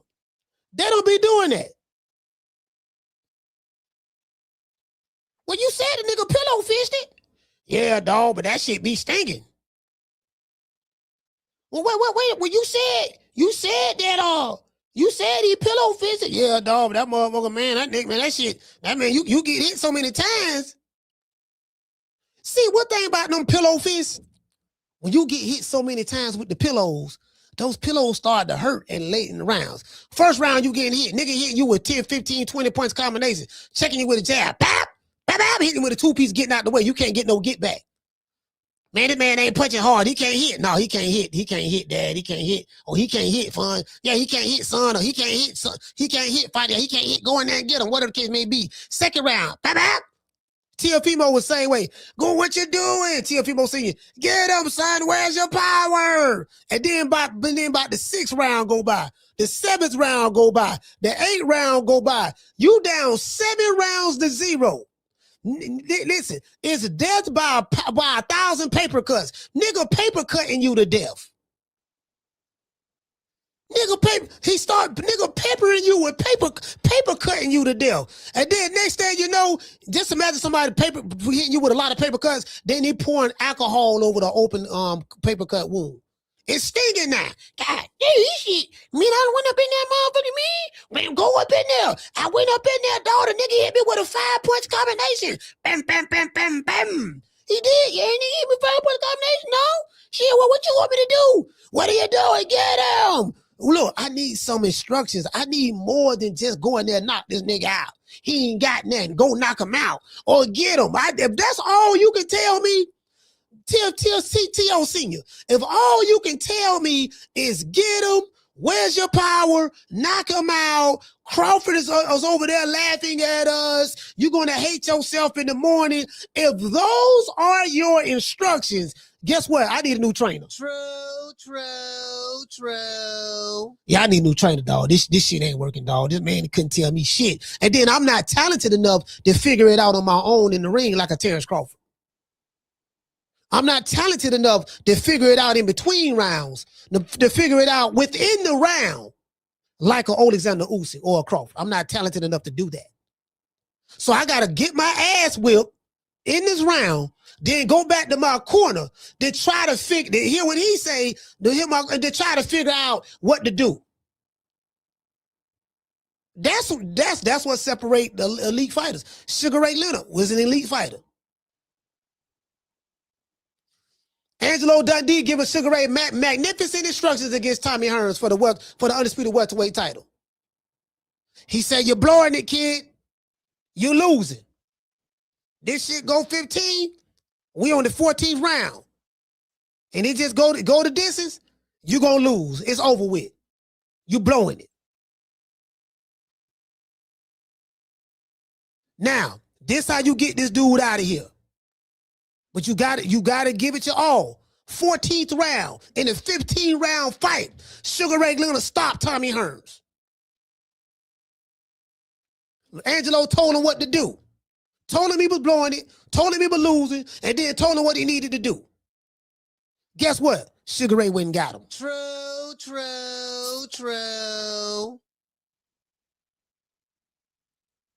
You got to go get him. Now, I know what you're saying. But Sugar Ray was that special fighter, though. These dudes ain't special like that. That's why I say that boy from Omaha, Black Freezer, need to be studied. When this shit over with, and I told him, I said, man, you need to get you. You need to make you a doggone. You need to make you a. Yeah, dog. You need to make you a. Hold on. I told him, I said, you need to make you a movie, dog. You got to make a movie about. I know he doing it. So you got to make you a movie about your life. Cause you got to give Omaha something. You know, you got to give Omaha something. You get what I'm saying? Like, dude, you the most famous black dude that ever came out of Omaha, Nebraska, Midwest. There's nothing in Omaha. You was the one that made it. That brought the world to Omaha. Through you, look at all the celebrities and stars that just fly over Omaha, that fly over Nebraska. What Hillary Clinton called those states flyover states. Man, don't nobody go to them states. Nobody go to Nebraska, Wyoming, or South Dakota. They don't flyover states. They only look at the big major cities, right? Guess what? I say, look, through you, all of this happened. Through you, your friends and family have met celebrities and stars in different realms of their field in the world that they never would have met because of you. That's what I told them. That's what I told them. That's what I told them. You get what I'm saying? So I said, you got to make a movie. You got to make a movie about your life, dog. You got to make that movie, dog. You got to make that movie. You get what I'm saying? So, let's give everybody a round of applause.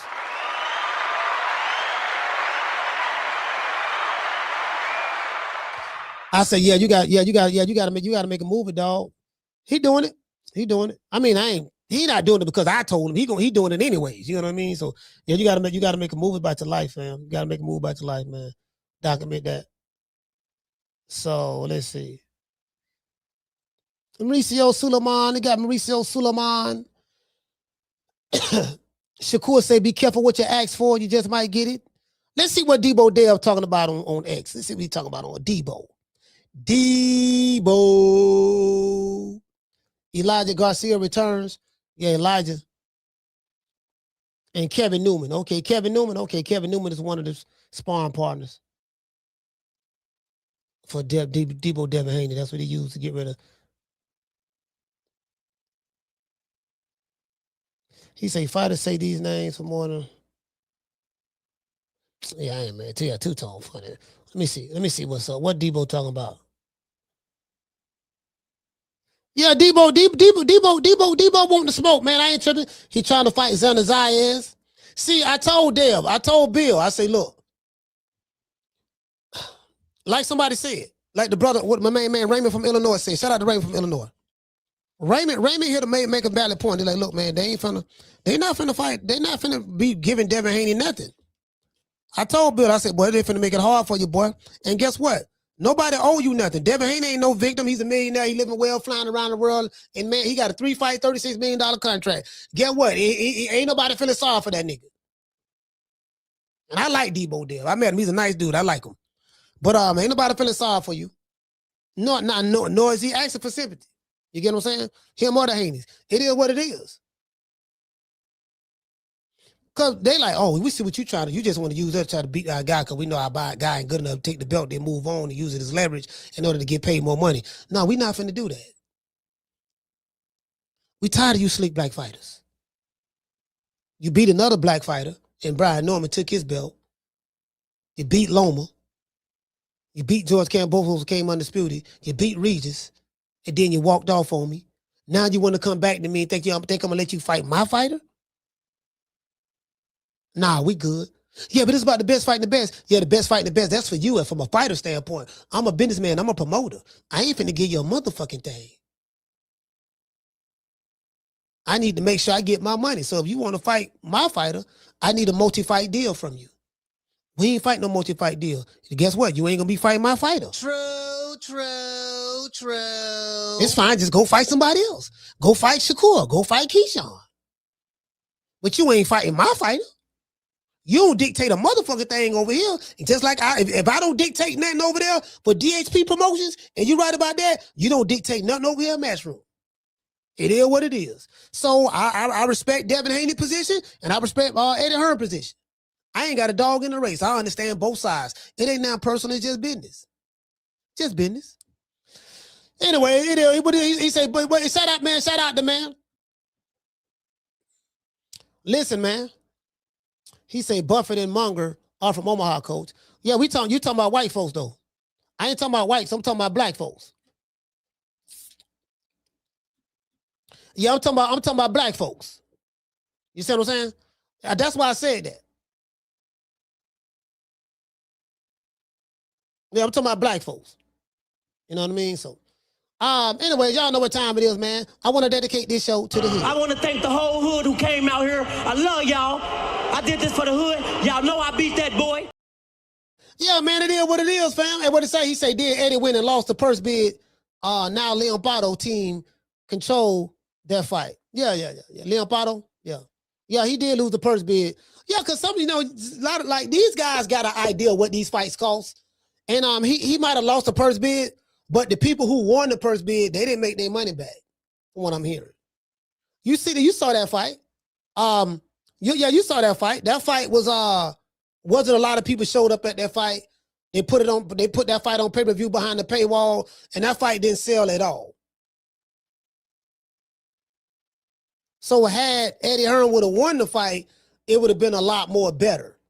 And I think the people who won that fight card, they won that fight for like, the purse bid was like 1.8 million or 1.9. They beat Eddie Hearn out by like $100,000 or something of that sort. That wasn't a big fight. Look at the 1.8 million or something of that sort. So one guy gets 60% or 55%, and the other guy get 45% or $1.8 million or 1.9 or something like that. Then you got the undercard. Undercard ain't got paid nothing. Undercard fights, they don't make a lot of money on the undercards. That's why I tell y'all, they tell me it's a lot of money in boxing. No, it ain't. Ask them dudes on the undercard. Them dudes working at Amazon right now. Dog, matter of fact, hold on. I'm gonna show y'all something. Shout out to CJ Goodfellas. CJ Goodfellas put me up on something. I didn't even check it out. Shout out to my main man, CJ. I didn't even check. Let's go look at it. Let's go look at hold on. He told me Ugas is doing Uber, is a luxury Uber driver now. I say, Ugas? No, Al Heyman didn't take care of him. Well, you know, I guess I gotta be like everybody else and saying Al Heyman. Oh, no, wait, you know, ain't nobody complaining. Oh, let me see what's up. Ugas. You're a dentist? Ugas. He say the man is doing what?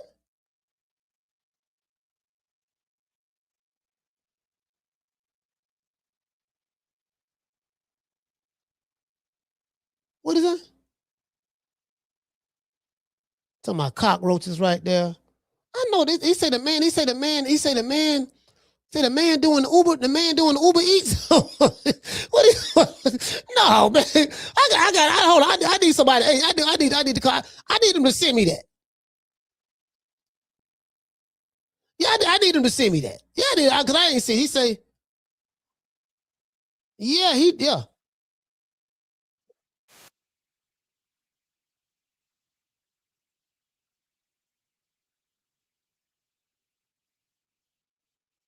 I'm looking at this. Oh, that's his girl. Ugas, I ain't gonna lie.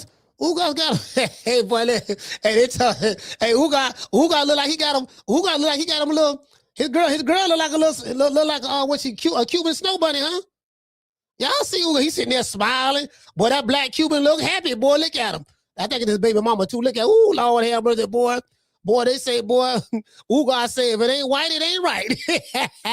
Ugas happy, boy.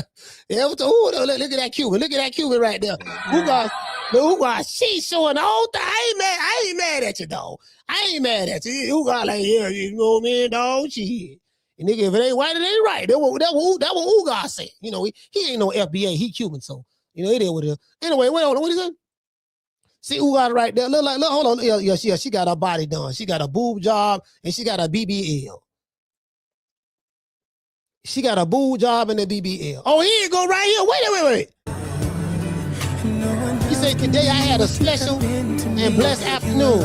I became, and hold on, y'all look at this. He saved his mama. Here you go right here, fam. This Ugas right here. Oh, let me retweet this. That goddamn CJ was telling the truth. Well, he ain't no liar, so I knew that. He said, I became a luxury Uber driver, which mom loves because she doesn't like spending money on Uber.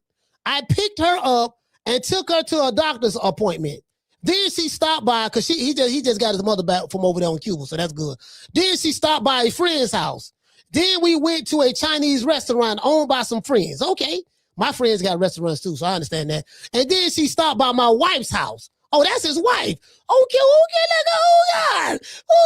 okay. Shit, I put the BBL and got the tatas fixed. Okay. He say, it's a blessing to be able to do this after 9 years without seeing each other and 15 years apart. I'm so proud of him. Oh man, 9 years of not seeing each other and 15 years apart. Yeah, man. He says it's a blessing being able to do this after 9 years without seeing them 15 years apart. Oh, that's beautiful, man. Life separated us for years, but a mother's love never knows distance. I'm grateful. Oh, man, shout out to Ugas, man. Shout out to Ugas. Yeah, man, got his mama right there, man. Brought her from Cuba. Yeah, Ugas a luxury Uber driver. Let's thank Al Heyman. Well, you know, I guess I gotta be like everybody else and thank Al Heyman. Yeah, man, listen, man, let's thank Al Heyman, man. Shout out to Al. I want to thank the whole hood who came out here. I love y'all. I did this for the hood. Y'all know I beat that boy. Hey, shout out to my main man, shout out to my main man, Big Mason, man. Big Mason, man. Al, you see how Al look out for you, man? Do you see how Al look out, man? Al look out, man. Al hooked that man up with a job with Uber. Well, you know, I guess I gotta be like everybody else and thank Al Heyman. I can quit my job now, baby. 6 figures, baby. You feel me? But a name. Do you have a name? Oh, nah, I ain't got no name, you know. Name them names, man. They know who they is. Name them names, please. The names need to be named. They know who they is. The Mexican monster. Yeah, that's nice right there. That's nice right there, man. That's nice right there. Hey, shout out to Cornelius, man. Salute to you, fam. Shout out to Summer November. Shout out to Hollow Davis. Yeah, that's nice right. That's nice right there. That's nice right there. Al did that. Don't ever forget, when I found you, you was strung out on coke. When I found you, you was like a big house, contemplating about killing yourself. So don't you ever forget who brought you to Big Time Box. I drugged you back. I brought you back. I provided food and put food on your table for your family to eat. And I'm doing it for the second time. So don't you ever forget that. Hey, what you say, Mason? Mason say, I don't think he meant it like that, coach. No. He meant it like that, fam. He meant it like that. He said, I became a luxury Uber driver. Okay, yeah, no, the man, nah, bro, no, fam, look, fam. The man ain't, listen. The man, no, for real, bro. No, for real. Listen, hey, Mason, check this out. Mason, look, bro, Sam, you don't understand. But it's dudes over there, nah, it's dudes over there, man, got 95 jobs. It's a dude I talk to. I'm dead ass serious, Mason. It's a dude I talk to. He won't come on the show. PBC, I talked to a few dudes with PBC. The dude who sent me that T Street had it, but dude was telling me about Al Heyman contract. He was like, yeah, man, man, shit, man, nigga, this nigga here, I think he work for Amazon. this nigga work for Amazon, we're talking about. Yeah, man, I'm trying to tell you, man. Shit, this some nigga got 95 jobs, for real, bro. Yeah, man, got his mama, yeah, man. Got his mama in the back seat. Why she ain't in the front seat? Ain't nobody in the front seat with him. She in the back seat, hold on. Got mama in the back seat, fam? There, go right there. Got the mama in the back. Okay, why she in the back seat? Yeah, got mama back there, man. See mama back there, mama Ugas. Mama Ugas back there in the back seat.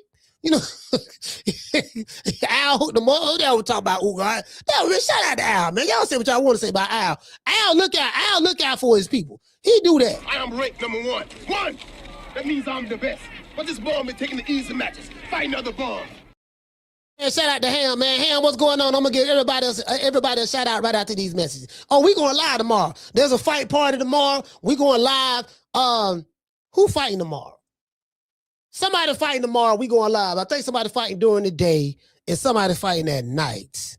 We going live tomorrow night. I forgot who it was, but we will be going live for the fight tomorrow night. You dig?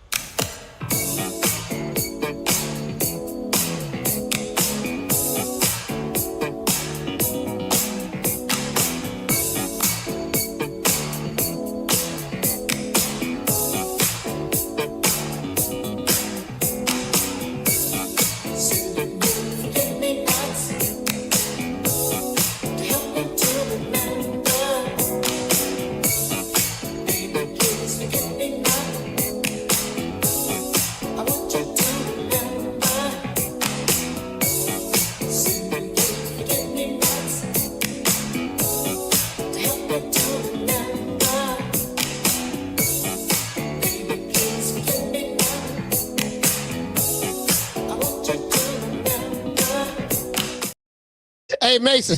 Hey, Mason. Hey, Mason. Hold on, Mason. Hold on, Mason. Hey, Mason, check this out.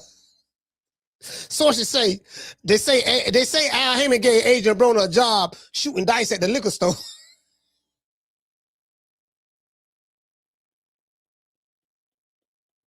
Hey, they say Adrian Broner shooting dice. Al Heyman gave him a job shooting dice at the liquor in Cleveland. Hey, B-Line, I got something for you. Man, Al, fuck that, man. Where the rest of my money at, man? Look, I ain't got no money. I told you what time it was. Now, you know what I mean? No, I need my money, Al. Look, don't worry about it. I got a job for you, man. It's a good paying job.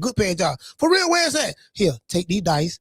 Dice for what? There's a liquor store right there, right down the street. Right down the street from the church. You know the church I go to? Yeah. Well, around the corner, there's a liquor store. Whole bunch of niggas up there be shooting dice. Look, take these dice. These are fixed dice. You can't lose with these dice. Matter of fact, I'm gonna give you 3 sets of them just in case they catch on to the first set. You can pull out another set, throw them off. All of them loaded. Here go the job. You go out there, break them niggas, and then bring me back my cut. True. Yeah, for real. Hey, Mason, for real, dog. I'm trying to tell you, man. Listen, man. I'm here, niggas driving Uber.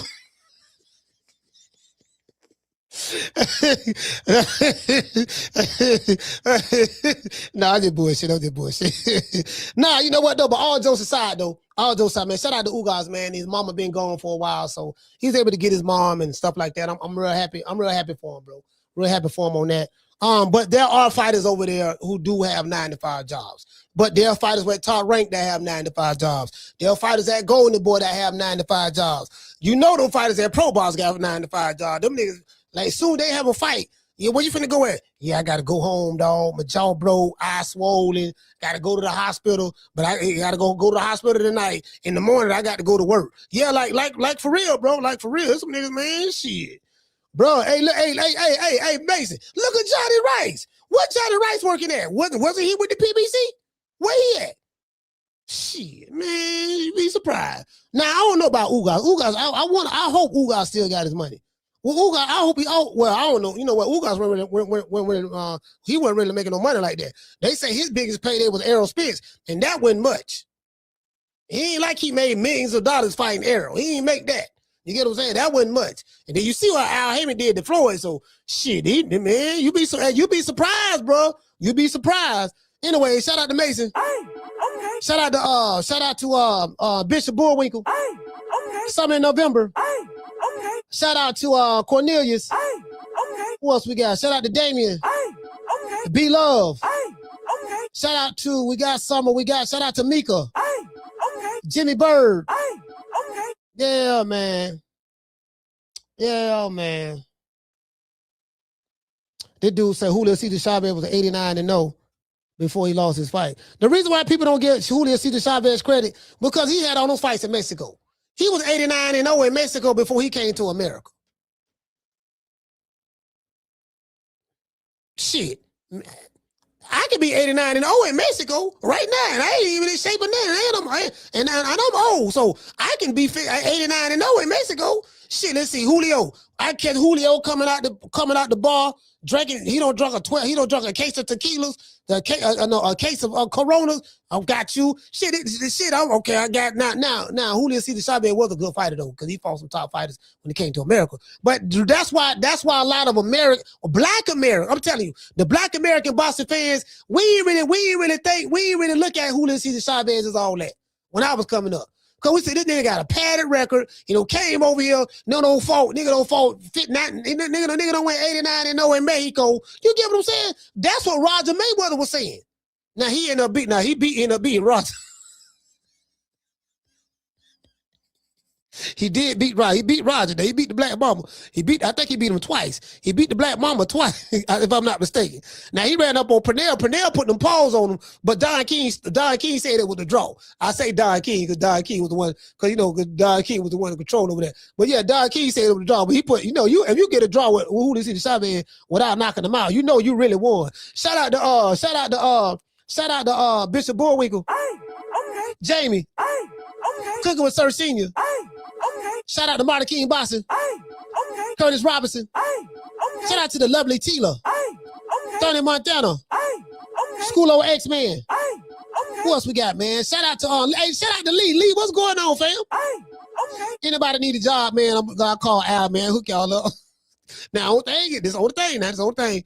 If y'all work for Al, your money got to go into an account that Al set up for y'all. So the money is going into an account that Al set up. You got to get Al power of attorney, kind of like what Floyd did, and and trust and believe that we gonna do the right thing with the money. That's it. Don't ask no questions about the money. And guess what? And I'm gonna give you an allowance on your money every doggone month. So let me get this straight. Instead of paying me all my money at one time, you're gonna give it to me one piece at a time. All right, now look at me. I got a contract right here. What the contract say? What the contract say now? Look here, man. Al, where's my money? Where's my money? They say now when you walk up on Uncle Al asking for your money, this what happened. I need to talk to you right now about my royalties and how you keep your books. My office hours are from 9 to 5. Fuck your office hours. I need to talk to you right now, motherfucker. Yeah, man, they say that's what Al did over there at the PBC. I don't know how true that is now. I can't confirm it, but I can't deny it either. That's what they say he doing. Shout out to doggone CJ from the 504. Okay. Shout out to Cooking with Sir Senior. Okay. Yeah, man, I'm trying to tell you, man. What you say? He said, what you say? CJ say Tom Brown, TGB Promotions is so rich. His net worth online don't even be confirmed. Well, you know, the smart people, they don't, again, the online net worth thing, CJ, me and you can pay for that. That's like box rec or something. So if you're a celebrity and you have some type of notoriety about yourself and you're rich, you may not be as rich as you're reporting, because a lot of famous people exaggerate their wealth. The real people who, and when I say fame, I'm talking about the celebrities, the entertainers. The entertainers always exaggerate their wealth. The entertainers, the ones who flashy, like to be seen, this and that. Remember they were saying Kanye West was a billionaire? I'm a billionaire. And as soon as he got in trouble and started talking stuff about the Jewish people, and then they canceled all of his contracts, and then they said he was broke. I'm like, well, how is he broke that fast? They was talking about, well, his future earnings that he's making with the Yeezys, his future earnings and all this place him at that he's a billionaire. I said, well, do we have $1 billion in the bank? No, he ain't have $1 billion in the bank. True. So that shit right there be kind of, you get what I'm saying? Because, you know, people gonna believe, the average person gonna believe that this person got this kind of money because he has some type of notoriety, you know. But you ain't gonna believe that a person who rich is a liar. Like these motherfuckers lie about the guy gonna stretch it all the time. You can get in contact. I'm telling you, bro. Get in contact with any of these. Like, bro, y'all don't understand how this internet shit work. Like this internet shit work. Like you can go to different websites and get articles written about you making this and you making that. Different websites. When you Google something, if you look at Google, I want to show y'all this right quick before we go. Give y'all an example of what I'm talking about. This is how this shit works. So, let's see.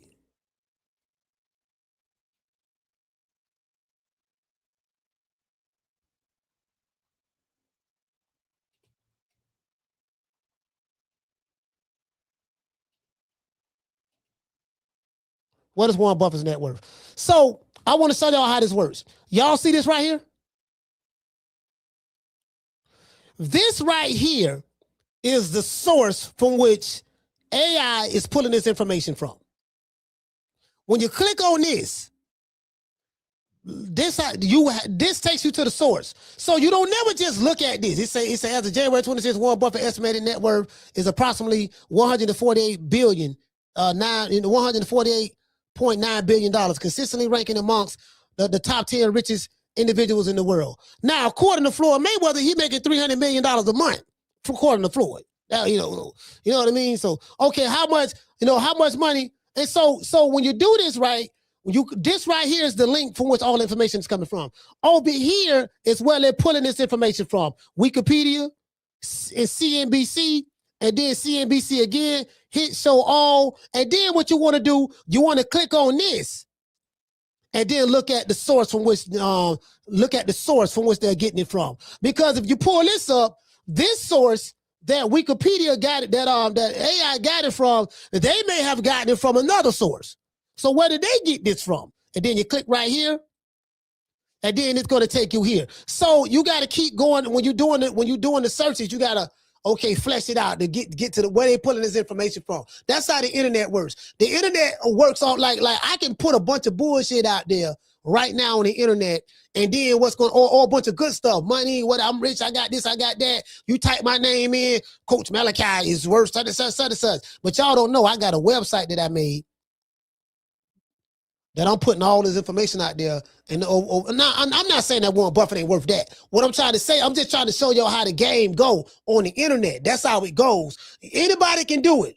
You can literally do a do a press conference with the Shade Room or whoever, all different internet, all different new media outlets out there. Put that info out there. Oh man, y'all see, you get what I'm saying? And just really flaunt. Like you can flaunt and make it look like you got more than what you really have is what I'm trying to say. Famous people do it all the time. Famous people do. You get what I'm saying? And on the social media level, like rappers and people on social media and stuff, oh, they do it all the time. Like, that's the game. I'm being honest with you, dog. So again, I'm not saying everybody does it, but a lot of, like, that's it. You really gotta do the research on that to see. Do you get what I'm saying? So, you know, because Floyd Mayweather probably exaggerated a lot.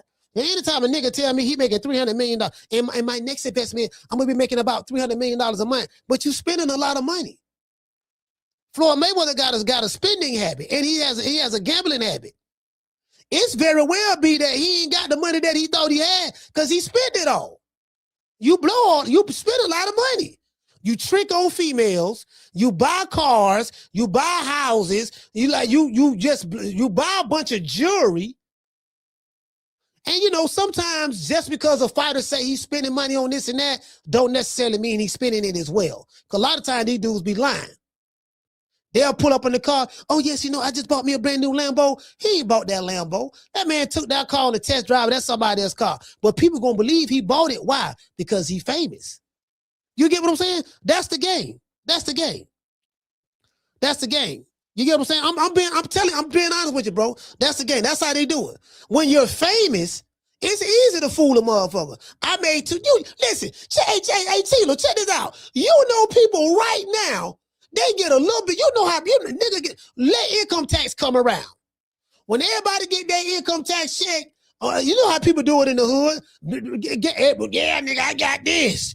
I got that. People gonna be in the club. I bought me a section, living my best life. If they lie like that on that level, you know a celebrity, somebody who got some type of notoriety, that's what they doing. Nigga always gonna make it seem like he got more than what he got. That's what we do. You get what I'm saying? At least say rented jewelry or whatever. You get what I'm saying? Look, bro, I don't see situations to where the jury man to come up. Let's shoot this video, man, and me putting this new piece on you. Yeah, what's up, man? You got the camera. Yeah, what's up, man? Like I said before, like look at Brother Polite. Brother Polite in jail right now. He was flogging like he had all this money. You scamming, robbing people. They shoot the video. You looking at it? Oh, he in that car, look at him. Boy, he got it. Boy, he got it. Yo, y'all sign up for my credit repair program or whatever. You get what I'm saying? But my point is, that's what these dudes be doing. The celebrities definitely do it. Make it seem like you know what they say, fake it till you make it. Make it seem like you got more than what you got. It's a lot of it's motherfuckers I know, dog. It's motherfuckers I know that I thought had it. They ain't got what I thought. They were like, oh, man, this nigga was flogging the whole time, dog. You ain't have to fly. You ain't got to lie to kick it. Niggas be doing. They be doing that though, bro, because they got an image to keep up. They're trying to keep that image up. You get what I'm saying? So you know what it is, man. Shout out to everybody, man. Shout out to Tila. Okay. Shout out to Lee. Okay. Shout out to Summer in November. Shout out to Miss Connie. Shout out to Miss Sheila. Shout out to that 90s chick. Shout out to La Jessica. Okay. Shout out to my main man, Schoolo X man, CJ from the 504. He said they can lie because no one will question it because of their status. CJ, you hit the nail right on the head, fam. Because of their status in society, no one will question it. That's why if you got a high status in society and people know you got some kind of notoriety, there's no need of wearing real jewelry. If you want to wear jewelry, why would I wear some real jewelry? You already believe it's real anyways because of my status in society. A lot of these dudes be wearing Fugazi jewelry. That shit don't be real. I'm telling you, bro, a lot of that shit don't be normal, shit, man. Man, these niggas be flogging so hard, dog. They be flogging so hard, dog. What did say Tila? She said that happened with Kylie Jenner. Ford stripped her of her billionaire status after she said her net worth was inflated. Yeah. Listen, at least Kylie Jenner admitted it. It do be, at least she inflated. At least she admitted it. How Forbes didn't know that? Because somebody giving them that information. Oh, I just inked the deal. See, this how they do it too, Tila. I just inked a $500 million deal. So you know what they do? Oh, because you inked the $500 million deal, Kylie Jenner got a net worth of $500 million. Oh, I just inked the deal worth $200 million. Oh, Kylie Jenner net worth just rose this year. She just inked a brand new $200 million deal. You get what I'm saying? That don't mean got 200 million in their bank account, net. That's what they do, fam. That's what they do. You know what I mean?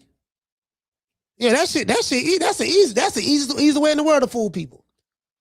That's the easiest way in the world to fool people right there. Forbes, and if you somebody like a Floyd Mayweather, Floyd gonna make sure, oh yeah, get in contact with Forbes. Hey, Lisa over there, Forbes, how you doing, Lisa? I'm doing right, Floyd. They say you're doing bad. No, that's not true. Do you still have my network up high? No, we finna take it down about 50 million because we got a net worth of 400 million and you say I owe you 340. So yeah, man, that leaves you 60 million. No. I still got 400 mil, but I would have had 740 mil. If I get those 350, that's gonna be 350 on top of the 400 that I already have. True. Boys, you ain't got no $750 million, nigga, please. I see you guys on the next one. We going live tomorrow night. You know my motto, don't beat me there, beat me there. Peace. Man, I'm out of here, bro. Let's go. Man, I'm out of here, bro. Let's go.